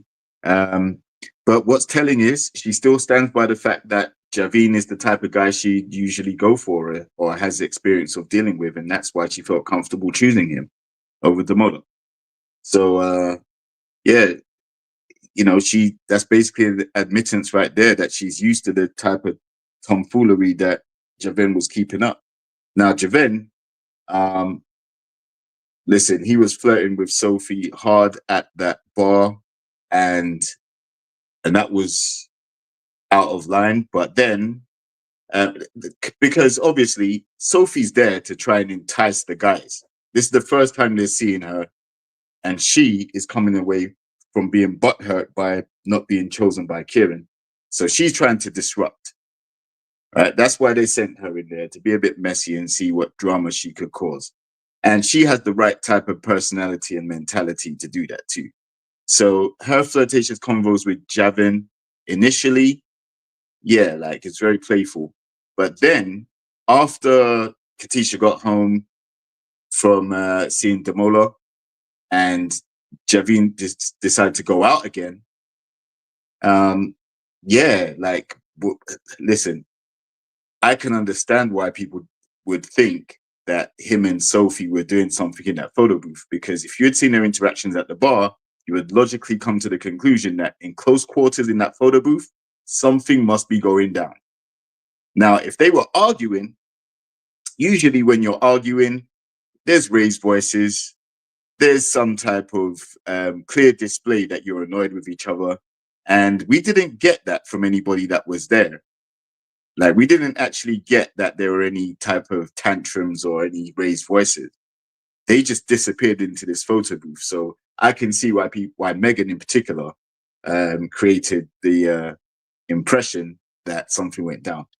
However, Sophie did corroborate that they were actually arguing and it wasn't actually a friendly conversation they were having. Why they chose to do it privately, I don't know, but that seems very suspicious. And so Javine, he wasn't feeling Katisha, and he said as much during the show anyway. You know, he was going to give it some time to see if his feelings grew. And for Katisha, I think she has, you know, she rightfully exited because there's no point meeting the families and going through all the shenanigans of preparing for a wedding when in reality, I don't think she was, I don't think she had too much hope that it was going to work anyway. It hasn't worked with her usual type. Javine is her usual type. So what makes her think this time's going to be any different? What, because they're on TV? No, he's still the same person. He's still the same emotionally unavailable person that she's been used to dating. So, yeah, I think they weren't a match. I'm so glad that we didn't see Damola try and reach out, or Katisha and Damola together. I think Damola needs to find someone who more matches what he brings. And it definitely wouldn't have been Katisha. And I'm glad he didn't end up being a rebound. Trey, since you brought out your shady boots, what do you have to say about Javine and Katisha? Yes, you know, Big Bird, people gonna do Big Bird things. And Katisha's the Big Bird of the season. Okay? Fly like an eagle, Big Bird. Man, listen, okay, you know,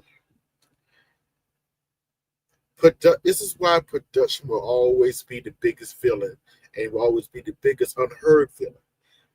Katisha and Javin, Damola, including Megan and Kieran, with Sophie on the end of this. This had scripted storyline written all over it. A lot of this I didn't believe from Jump Street. And it started with Katisha choosing Javian. Made no sense. You know Damola was the right choice. Elsa said it perfectly. You went back. You went back on what you said. It's had nothing to do with your choice. This is your word. You said you chose that man. Javian felt like, oh, you made that choice. I might as well go home. Like, what? Why am I here? Whatever. And then you flip-flop and went back on it. Okay, that's on you. That's on you. After you know Javian is not the right choice, because as JR said earlier, out of your own mouth, you are used to dating men like Javian, and it has never worked. So why do you think it was going to work with this one? Makes no sense to me. It feels like Sesame Street. Okay? That's what it feels like. It's and all of this, I think Elsa started with it. I understand all of the heat should have been for Javian, right? We all kind of agree to that. Most of the heat should have been towards Javian. But let's keep it real. I'm not the biggest Javian fan, but I knew they really never had no heat on him from the get-go. That's why she tried to keep it towards Sophie to have this fake drama going on. Like it made no sense because the only thing she had towards Javian for the most part was him acting, I guess, a bit cold towards her. And what happened because of what Megan and Kieran has said. And let's keep it real. We're going to talk about it. They gassed that whole situation. JR was right. Was it suspect looking? Of course. But I go off of what they actually said. You know, and I hated to do this because I had to agree with Javian. I was like, why am I agreeing with this dude? I don't like him. But he was right. And about what happened, it's what you said, where you misrepresented the truth.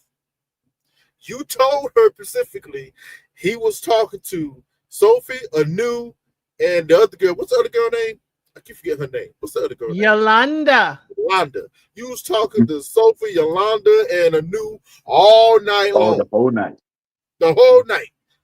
And then I saw you going to the booth with her, and then Kieran added in, I think they closed the curtain too, so it looks suspicious. I'm like, oh, wait. When Javi was like, curtain, whoa, hold on. First of all, I wasn't talking to them women all night long. That's impossible for me to, because I was with y'all half the time. So, like, to his point, if you're going to come at me and say I was moving inappropriately, that's one thing. But at least be very specific what you said I'm being inappropriate about. Because now I have to question everything you so-called say. And Megan trying to stand 10 toes down on what she saw, hot air. She could be on Sesame Street too. She looked like Oscar Grouch in that green dress. Oscar the Grouch. Like, yo, I don't understand what your hate is right now. Yeah, the shades is doing something. I'm feeling very shady right now. She looked like Oscar the Grouch. There was Sesame Street up there. It was crazy. I was like, what is going on here? You know, y'all want to be y'all trying to be upset with Javi over things that seem don't really have any legs. And again, this happened for the second time. That's why a lot of this is scripted. Happened for the second time. Why is no one asking the real questions? Elsie said it. Why did no one ask, well, wait a minute, what were you and Sophie arguing about? If this was an argument. Because according to Megan and Carrie, it looked like y'all was snoozed up. That's the words y'all used. Y'all was hugged up in each other's faces and looking all cute shit. But you got it from her, and you got it from him, you got it from Sophie. Oh no, we were arguing. What was y'all arguing about? If I was Katisha, that would have been my first question. Wait, what were y'all arguing about? So much so that you needed privacy. What was the argument that required privacy? Yeah.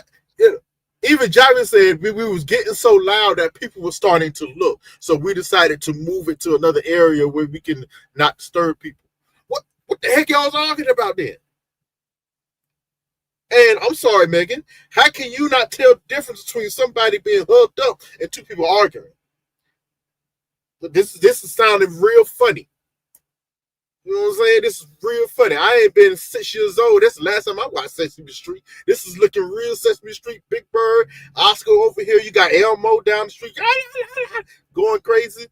That's actually Sophia. She was Elmo out here. What? Like, whoa. And then they try to clean Sophie up and got her apologizing to everybody. Oh, you know, I was wrong for that. I'm in therapy now. You know, I want to apologize to you. I know how that looked. Wait a minute. The apology is nice, but why are you apologizing? Why is it Javian apologizing? What's going on here? What is this? What? That therapy and reconciling with my mama means don't come at me too much because I'm fragile. I don't want you to look too bad on camera. Don't come after me. Don't come after me because I wore no drawers to the party, okay?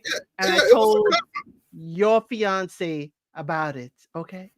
And then the host was acting like Bert and Ernie. This is weird, and I can't tell who was Ernie. That's the crazy part. I cannot. I can't. I cannot. I need a moment. Trey, hold on. This is what Trey is giving me. You a meanie to most people. What's up? Mean as fuck. Oh, Peter, please. Hey, you are mean AF today. How is that mean? Y'all all saw it. This travesty mess. I'm like, wait, it got to the point I was like, y'all trying to push this bull crap down my throat and tell me it ain't crap. I know what this tastes like, but the bullshit. Nah, get out of here. What? All this setup. Katisha, she acted like she was so hurt. But when it came to Demola, she was very cold about how she was saying that. If you notice, she was very cold. My decision was my decision. You know, it is what it is. What? But you were so hurt over this whole Javian thing. But God's on the shoe for this, keep it honest.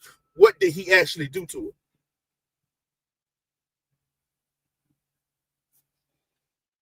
Hurt our feelings. Yeah. Over what? You see this pause? You see how everybody can't really even call it? You see what I'm saying? This makes no sense. This is not educational.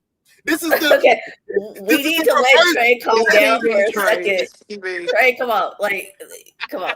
It's okay. No, It's okay. It's I'm okay. yes. Not Right, already. it's TV. Right now. It's okay. Hey, It's okay. Right. It'll be okay. I okay. promise. We gotta They put trying to Trey in play a with padded room. emotions. We gotta put Trey in a padded room. Put him in a padded No. room. Hey, put me in Gotham.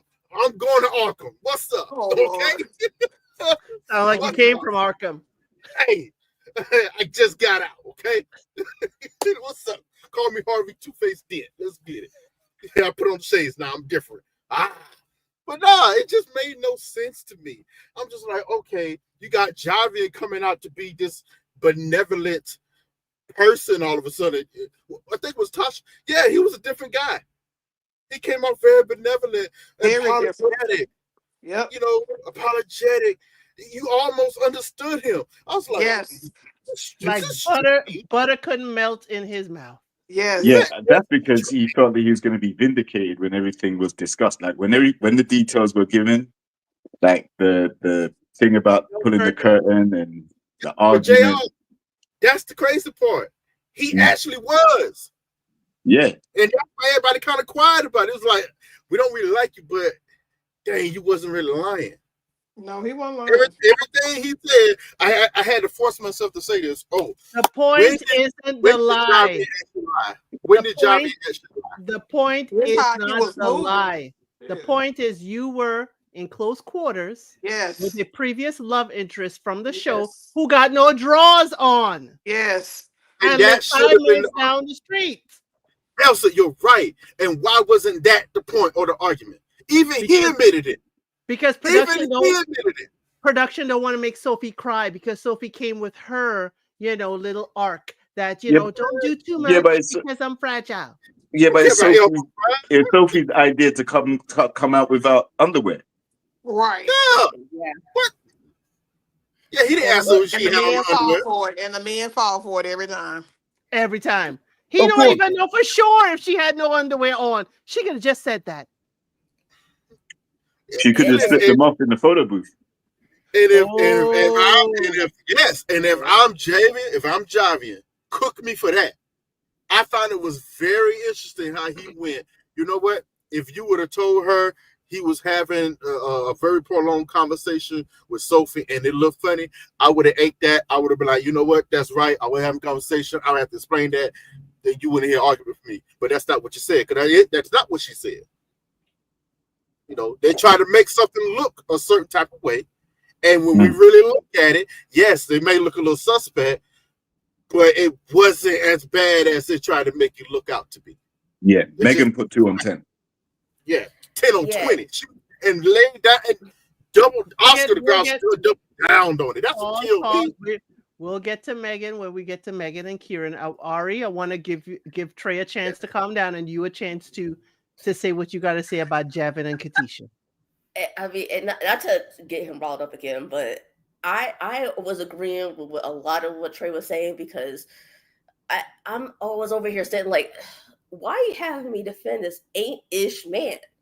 Like, why? Like, tell me why I'm having to defend him because it's the way it didn't make sense to me either. I'm like, it really felt like the only reason why Megan was focusing on Sophie, because she seemed to focus on Sophie specifically, and the only reason why she was because she had beef with Sophie because of Kieran. And as much as she tried not to have Sophie get under her skin, Sophie did anyway. And so, like, and exactly like Trey said, the focus should have been, the focus should have been on the fact that they were in the photo booth as well. And I wanted to bring up the fact that from what I was saying earlier, why focus on why bring up the argument if you're not going to tell us what the argument is? The same thing with Jed and Berta. Why bring up arguments if you're not going to spill exactly what was going on? That's my issue. Like, it's the same thing here. Don't say anything if you're not going to spill the entire beans, because otherwise you're just saying crap to say crap for no reason. And you're trying to make yourself look good. or something. I don't know, but something. And I just, but yeah, no, that's kind of my 2 cents because Trey pretty much took everything else. They could, I'm gonna end my plan right quick on this point, real quick. Dahlia said it perfectly earlier in the chat. Sophie, a new, and the girl I keep forgetting her name, Yolanda. were all flirting with him openly, and yet all the smoke was pointed towards Sophie. Nah, this was a concerted effort, and she was told to do that. She was told to do that because y'all should have had some questions for a new too, because he was talking to her that night. But you notice they ain't even go over there. No, keep a new out of that real quick. I don't know where Yolanda was. Anu could have sang her song for Megan and Kieran. She could have sang at their wedding. No, she could have sang "You're a Liar" about the cold curtain. You're a liar. Yeah, she could have done that too. Yeah.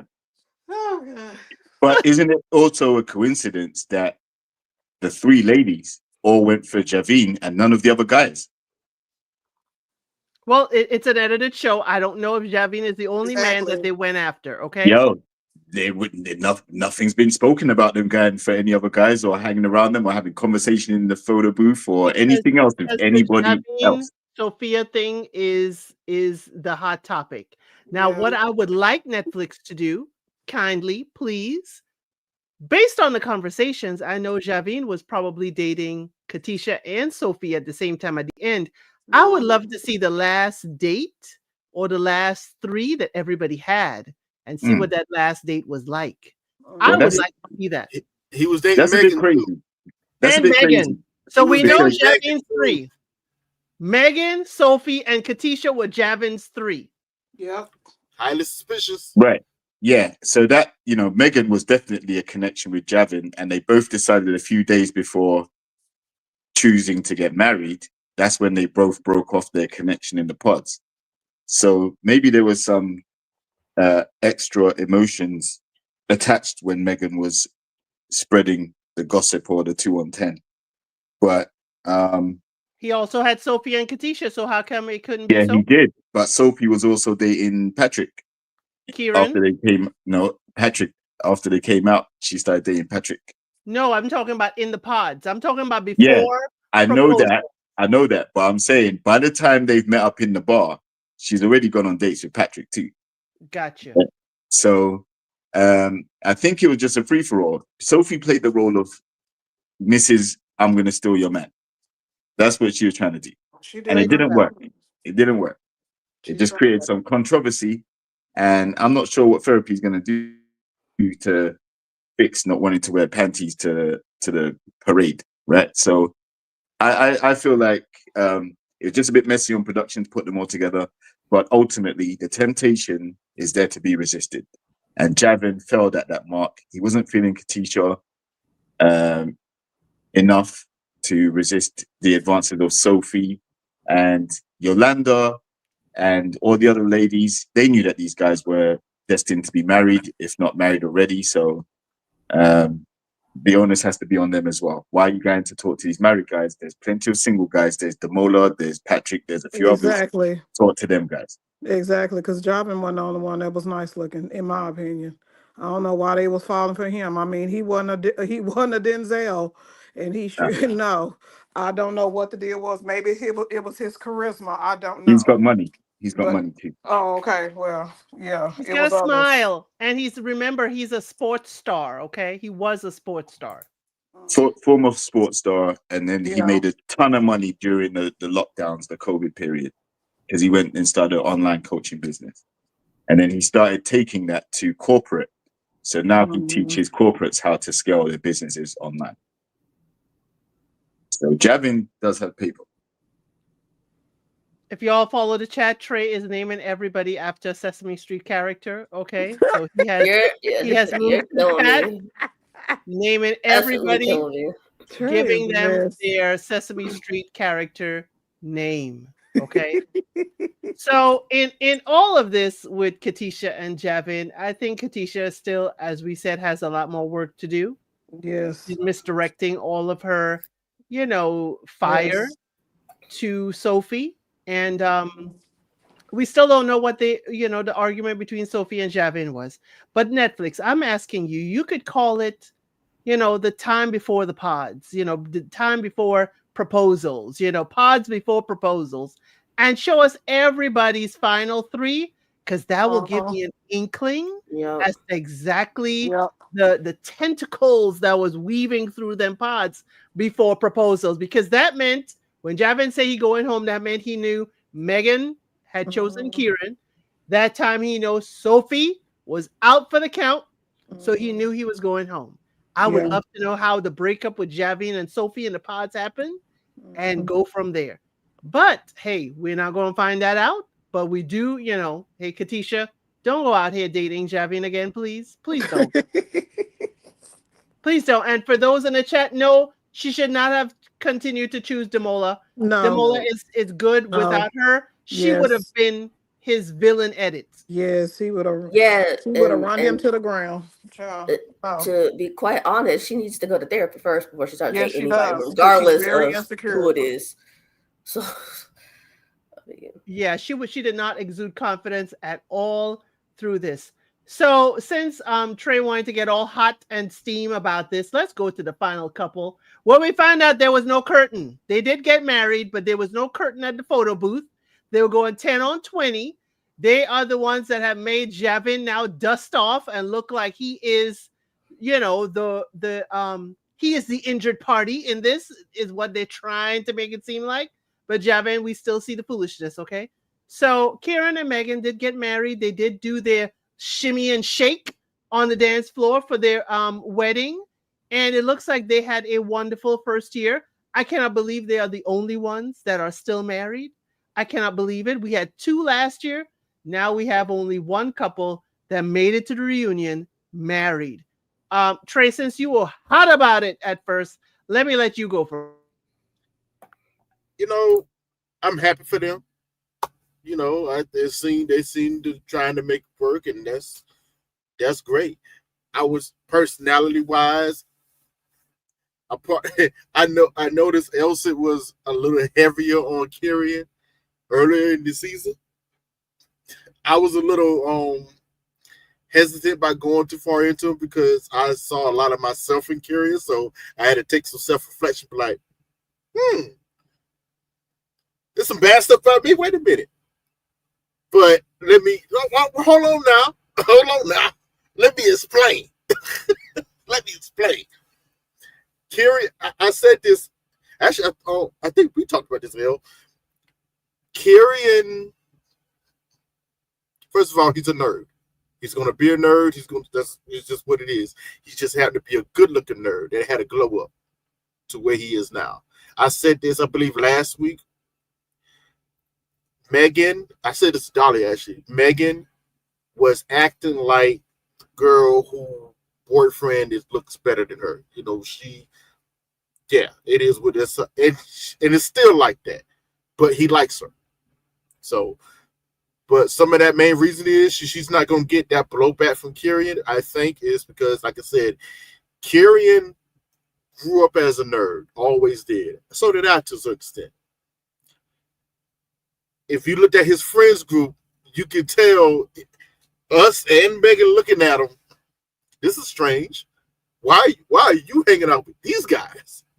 Like it don't look right, but he's known them for years. This is friends. They've been there. He's been there for them. It is what it is. I equated it as Kyrian was the guy that looked the best out of the nerd group.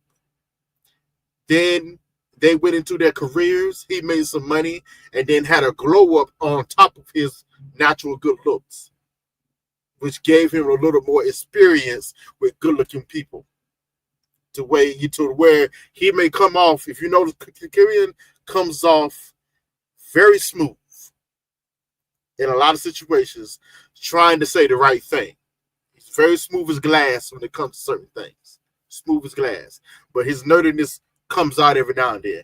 That's how I see myself for him a little bit. I'm like, this is interesting. The only thing that I ever had an issue with Kyrian was during this whole Javian situation. I can tell he was not as gun ho as Megan was to try and go in on Javier. You know, he was unsure. He felt like he had to have her back because, you know, that's his woman. But if you notice, he wasn't. Yeah, it was half-assed a little bit, if I have to be frank. Because, you know, back when Javi was going at them, going at Megan, and she kind of break down and cried, and he had to go run after her. First of all, you don't allow no other man to talk to your wife in that manner in the first place. Your fiance, that's crazy, bro. So that told me a lot what could happen in the future in these situations. If he feels like he doesn't fully agree with Megan, but he has to have her back, he won't express it fully. He'll just kind of, yeah, oh yeah, yeah. Because if you notice, even doing this whole reunion, especially when they came up with that photo booth, because he was the one that did say, oh, I think there was a curtain, it was pulled. He immediately went, hey, it was a year ago, right? It was a year ago. Who cares? Curtain, no curtain, it don't matter, right? Nah, bro. You trying to clean your shit up. Trying to clean it up now. Because you knew your woman was gassing it from the get-go. You knew she was. And you kind of allowed it to go that way in the first place. So now you're trying to sweep things up. But, like I said, generally, I'm happy. I'm happy for him. I hope things work out. They seem to get along. They seem to match up. I guess he got to work on his his I don't want to call it hygiene, but I guess he got to learn how to clean up a bit more. I guess that's what she was alluding to. Hey, bro, you got to mop up the floor. Clean the stove off every now and then, bro. It is what it is. You can't stay on the computer all day. I get it, but you can't stay on there. You're gonna have to come out of the room, which he has. If you notice, like they've been going out, he goes out with it, they have a good time. It seems to work, and I hope things work out for them. I truly do. They seem to turn out. Every question that we had of Kyrian, he has pretty much tried to answer within his actions. Like, no, I'm a genuine. I was genuinely in this. I love the person I'm with. In the story, we'll see how it goes from there. I think they're probably going to last. Maybe. I don't get any. Yeah, I think they'll work out. Yeah, I think they will too. Moondust Angel, I don't think Megan needs to be the center of attention any more than Kieran, because if we remember with his mother, they tried to outdress each other. They have this fashion sense going back and forth. So I think Megan is more loud with her seeking attention, if that is the way you're seeing it. But Kieran definitely wants to be admired and looked at. I think he is still out there for some kind of attention. Tasha, do you want to dive into the Kieran and Megan? Yeah, I mean, like Trey, I really don't have anything really kind of, negative to say about both of them. To be honest, I really thought Kieran's angle was gonna, by his looks, he was gonna come in and kind of be like the player boy type. But as the season went on, and he was, he had a connection, seemed like a genuine connection with Megan. I kind of saw through that. I was like, no, maybe he's not. He's seeming like he's gonna, have a really genuine, connection with her. He was, being vulnerable a couple of times. So I kind of put that to the wayside. However, I thought that with Megan, just with her history, and then, kind of her history with, her mom, and she explained about, her mom never, finding true love and being in really bad relationships. And, the same with her. I thought that she was going to really have a wall up where he really had to kind of break that wall down. And he was, I didn't think that he was going to, if that happened, he was not going to, be willing to do that. But he really surprised me, because I just thought with how good looking he was. I was like, oh God, he's gonna come in. He's gonna be a player boy, and he's gonna seem like a player. But it was kind of opposite. He really surprised me, and I'm like Trey. I really do hope that they stay together. They seem like they have a really genuine connection. Um, yeah, so time will tell. It seemed like it was genuine at the reunion, and like they were going to stay together. I don't see what would, I don't know, down the line what would cause them to kind of, break up or whatever, or not work out. But I'm rooting for them because they both do seem really genuine. But I've always said it seemed, I don't know how old she was or she is. She seemed a little bit the way she looks, a little bit older than him. And not that that's a bad thing, but I just kind of observed that. But yeah, I hope they make it.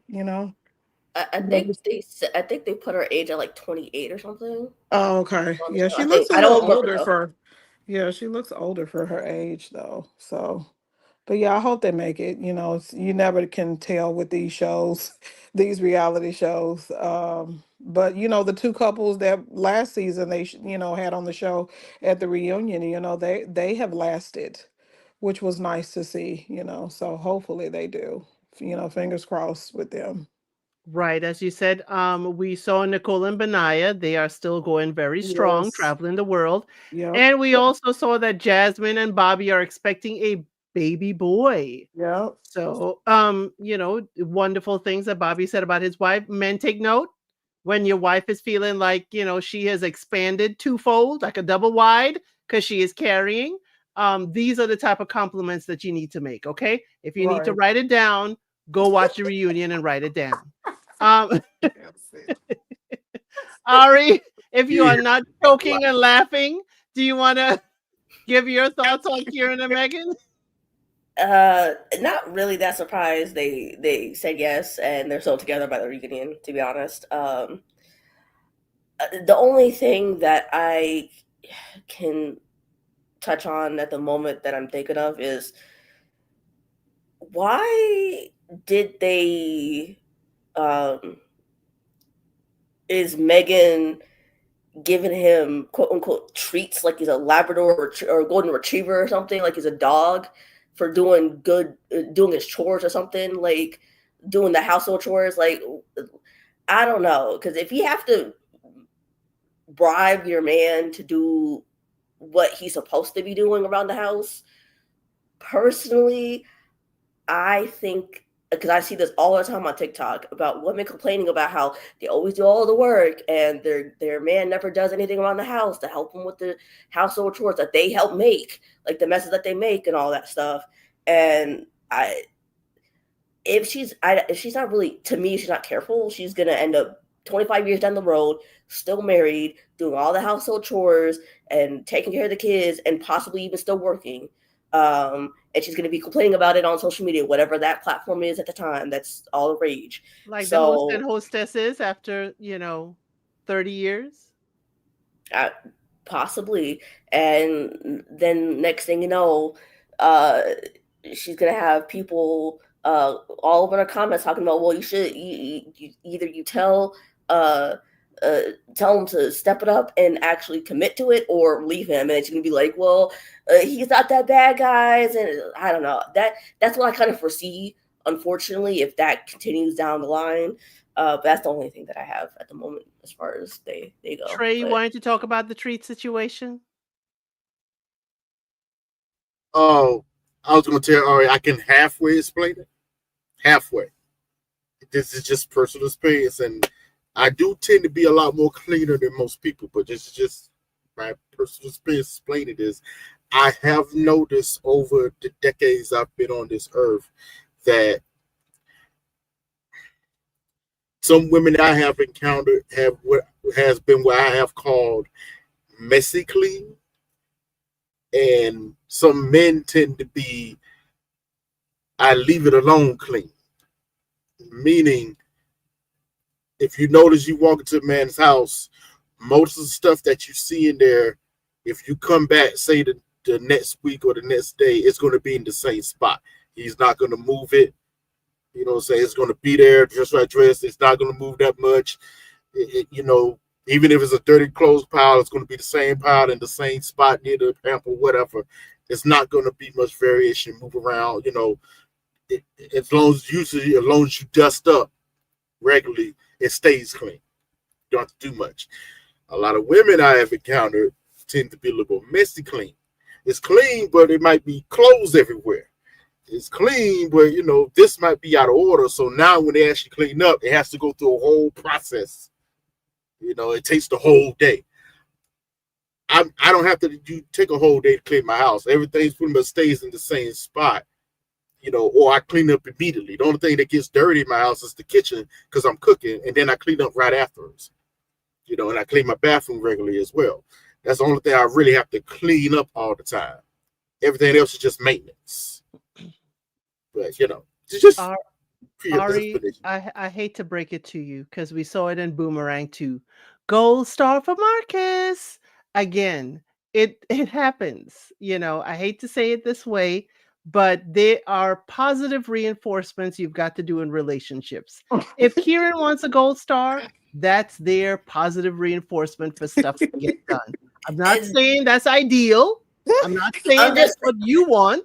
I'm just gonna say that if it feels like there's a lot of times where women complain about having to do that all the time. Like if it's occasionally okay, I don't care, but it seems like a lot of women are complaining about having to tell their boyfriend, their husband, whatever, to do it on a regular basis. Like it's one thing if it's like if you forget to do it like one day, whatever. That's not what I'm saying. It's like it seems like it's a continuous thing, like it's never ending. That's my whole point. Well, and that's what I fear. That's what I fear might happen with them is if like it's such a it sounded like it was such a like an everyday thing that she was like giving him doggy treats like he was some sort of pet or something. It's like what? Well, I think she's more of a funny person. Yeah, well, it seems like he's teachable. I mean, look at his hairstyle. I didn't agree with how she dressed him, and that hairstyle killed me. But that's my opinion. I was I about to personally, say. I personally didn't like it, but she let him do that. He let her do that, so maybe he's teachable. I kind of agree with you, Ari. It doesn't mix. My mom has always said, if you're with a clean person and you dirty, it's gonna be some problems. Period. It's going to be some problems, and it depends on who's going to bend, who's going to give in, who's going to change, because it's just not going to mix. And I don't know how severe it is, but like I said, maybe he's moldable, maybe he's teachable. Look at the hairstyle and the outfit on the reunion. Yeah. But no, no, I agree with that. It seems like a silly version of positive reinforcement. That's what it seems like to me. That's why I had an issue with it. But that's just me. If he likes it, I guess I love it. But I mean, there you go. I'm about to say the same thing. Listen, Kieran done fallen too deep. He's got his girl cutting his hair and dressing him now, as well as giving him treats. So, he's definitely smitten with her, and glad they're still together. I think Megan is Miss Messy Boots trying to mess up other people's stuff, but there you go. I don't like that, but ultimately, they match, and they're the single solitary couple that made it to this point. So we got to give them credit, because without them, this show would have been a waste of time completely. Waste of it. Complete but waste. I feel like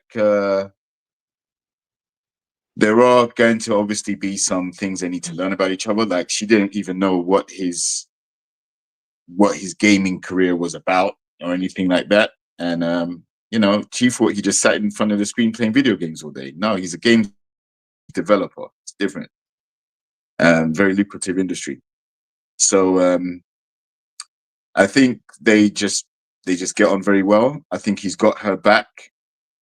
Clearly, when she felt like she was emotional over the Javine situation, he covered for her. He didn't side with Javine. He actually held her down somewhat.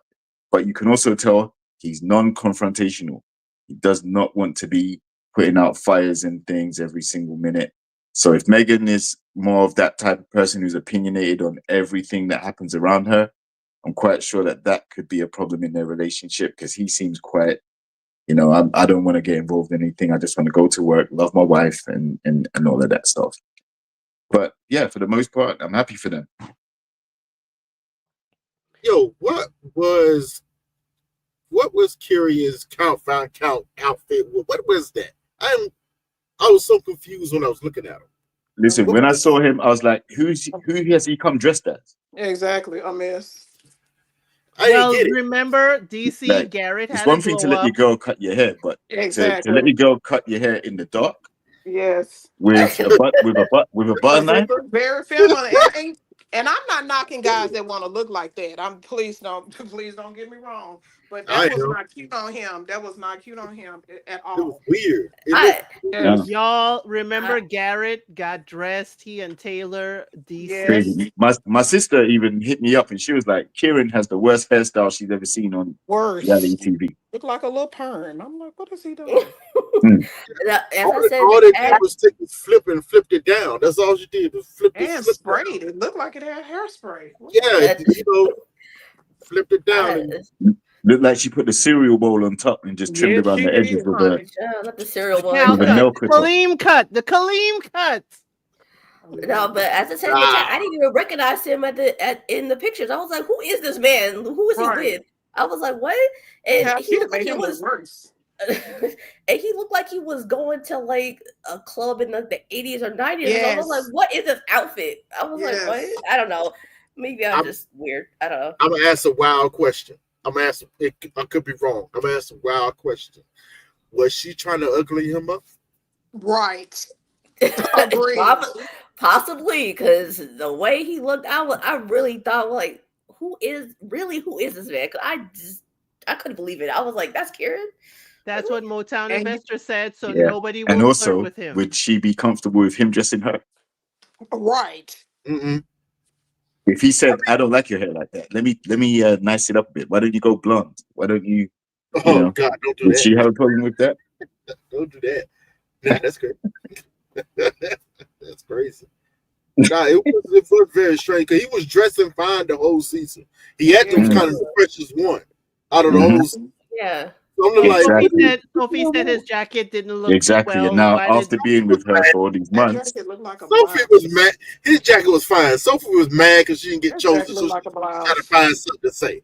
Get out of it. His jacket was now, there have been very, very handsome men that wore blouses in the past, and silk blouses at that, because his looked like a silk blouse. Okay. Crazy. Well, he ain't Prince, so Okay. Prince can rock it. Everybody can't be Prince, okay? We can't be around here floating on air. Well, as you walk, everybody. You know, there's only one Prince for a reason. Right. Okay, Kieran, we have the panelists saying whoever dressed you, whoever is your stylist, you need a new one. Okay, maybe you need to go back to Mama dressing you, or you being competitive with Mama, because Mama, says y'all always compete when getting dressed up. And I did see his dad in the audience, but I didn't see his mom. I recognize the dad's ponytail. Whose dad I did not see in the audience is Ashley's dad, and I was like, that's for a very good reason, because he may have jumped Billy in the back. That's all I'm saying. I'm getting in the back. He said, I want to talk behind the local Walmart. I just want to talk, I promise. That's what you said. Ashley's pappy would have had words with Billy round back. That's all I'm saying. It would have just been words. It would have just been words. Okay. I'm sorry, my money on Billy on that one. I'm sorry, my money on Billy. I'm not saying your money ain't on Billy, but I'm saying Dad could have some words, okay? Yeah, Dad was very stern, okay? Right, that's some words. So y'all, what was Sarova father? We only met him that one time during the wedding. I only want to see Sarova's stepdaddy, okay?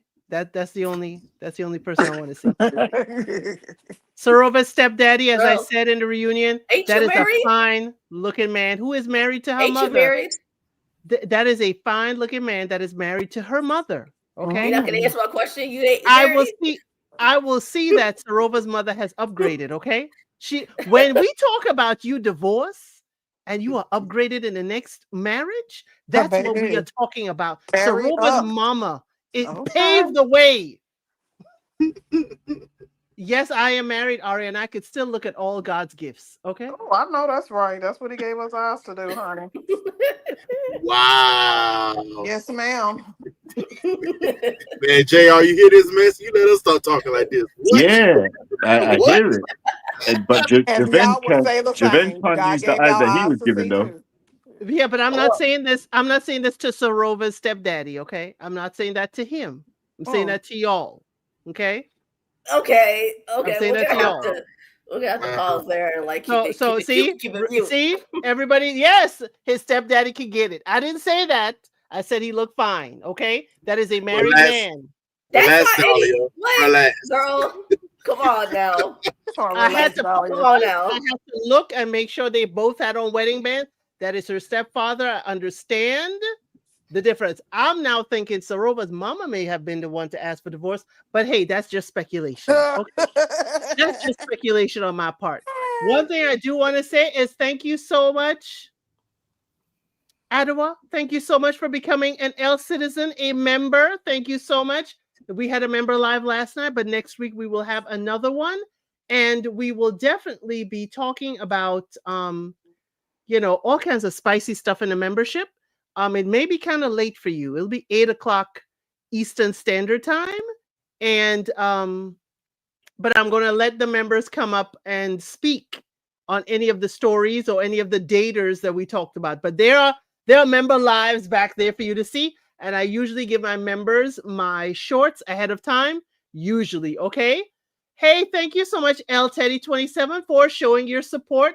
I know you don't watch Love Is Blind, but we love to have you here. Thank you so much for being here, y'all. L Teddy 27 official. If you are about your politics, okay, and the tricks they tried to pull, please go visit his channel. I'm always there, always learning a lot about the political sphere of the US. He always keeps me together and keep me informed. Thank you so much for showing your support. But is there any final words that my panelists have to say about this year? Because y'all, next week Wednesday, we have Love Is Blind Brazil season 5, the 50 and over, and they are spicy. Okay, the grandmas and the grandpas are spicy. And we also have Love Is Blind France season 1 is also next week Wednesday. Okay, so I will be covering both. Love Is Blind Brazil is dear to my heart. I will be doing that first. I'll be doing the recaps, and I'll probably do weekly lives too because they both look spicy. So definitely look out for that. So Rejection is Protection says they're gonna roll on to Love Is Blind Francais. Thank you so much. But panelists, is there any final word? I'd like to get a couple of your comments about Love Is Blind UK season 2 so we could kind of wrap it up. Life is Reality. I will let you go last since you are our UK representative. Trey, what you gotta say? I for the most part enjoyed the season. It was what it was. It had its ups, and I didn't really. I never felt too many downs. It had some middles, but for the most part, I enjoyed the season. Interesting, and hopefully, and I can't wait till it come again. I am curious to know when the next Love Is Blind US is coming back. October, Denver. Oh, it's Denver. Okay, cool. Tasha? Yeah, I thought it was a good season as well. Had a little bit of drama there. I'm all about that. So yeah, I followed it, and so yeah, I'm looking forward to the next season for them for UK. So yeah, thank you. Awesome. And we were told by the host and hostess that there will be a season 3, and that will happen, I guess, next summer because they seem to Yep. be having us in a chokehold every August so far. Yes. Ari, what were your final thoughts about this season? Pretty much what Trey's in my head today. So, it seemed to be like mostly a plateau. Not. I mean, some highs, not too many in my opinion, but nothing too bad like with Ashley and Liler. But um, yeah, I mean it was okay. I think I like season 1 better, but personally, but um, I hopefully they can kind of keep the toxicity to a minimal. Hopefully. but you never know with these people because the U.S. one seems to be getting more toxic by the season, so you never know with Love Is Blind, but we can only hope, right? Oh, I love to sip on a little bit of toxic. Of That course you just, you do. know, Of course. it's smooth going down. Of course. Life is reality. Wrap us up, please, for Love is Blind UK as our UK representative. Okay, well, I feel like the season took us on a roller coaster. It had some intrigue, had some suspense, had some disappointments, but ultimately it was entertaining, and that's the most part. It kept us all waiting every week for the latest episodes to break, and everybody was looking forward to the reunion as well. So it kept us hooked, and I guess they did their job in that respect. It's a shame we didn't see more couples be successful at the end, but it's an experiment. You're meeting someone behind the screen. You have to fall in love with them there enough to want to propose. Then you have to fall in love with them all over again when you meet and then have to do real life together off camera, go on the retreat together. So I get it. There's a lot of components to it. We're just watching an edited show. And for the castmates, there may have been some teething problems and some things that they couldn't overlook. But ultimately, it was a good season, and I look forward to seeing what's in store for next season. I am partially done with it because one couple is not enough, but I'll give it a try. Maybe Love is Blind France as well. Let's see what's going on there. Okay, definitely. And thank you all panelists for joining me for this. I think Love is Blind UK is the only one I really do a panel for. Well, no, we did Germany as well. But y'all, we have, as I said, next week is Love is Blind Brazil season 5, Francais season 1. But we also have Mexico season 2 coming up. We also have Germany season 2 next year. And every January I will be here for Married at First Sight Australia. Okay, we are here for Married at First Sight Australia. If you thought UK and US had drama, you are not Yeah, ready buddy. for Married at First Sight Yes, Australia. buddy. Yes, buddy.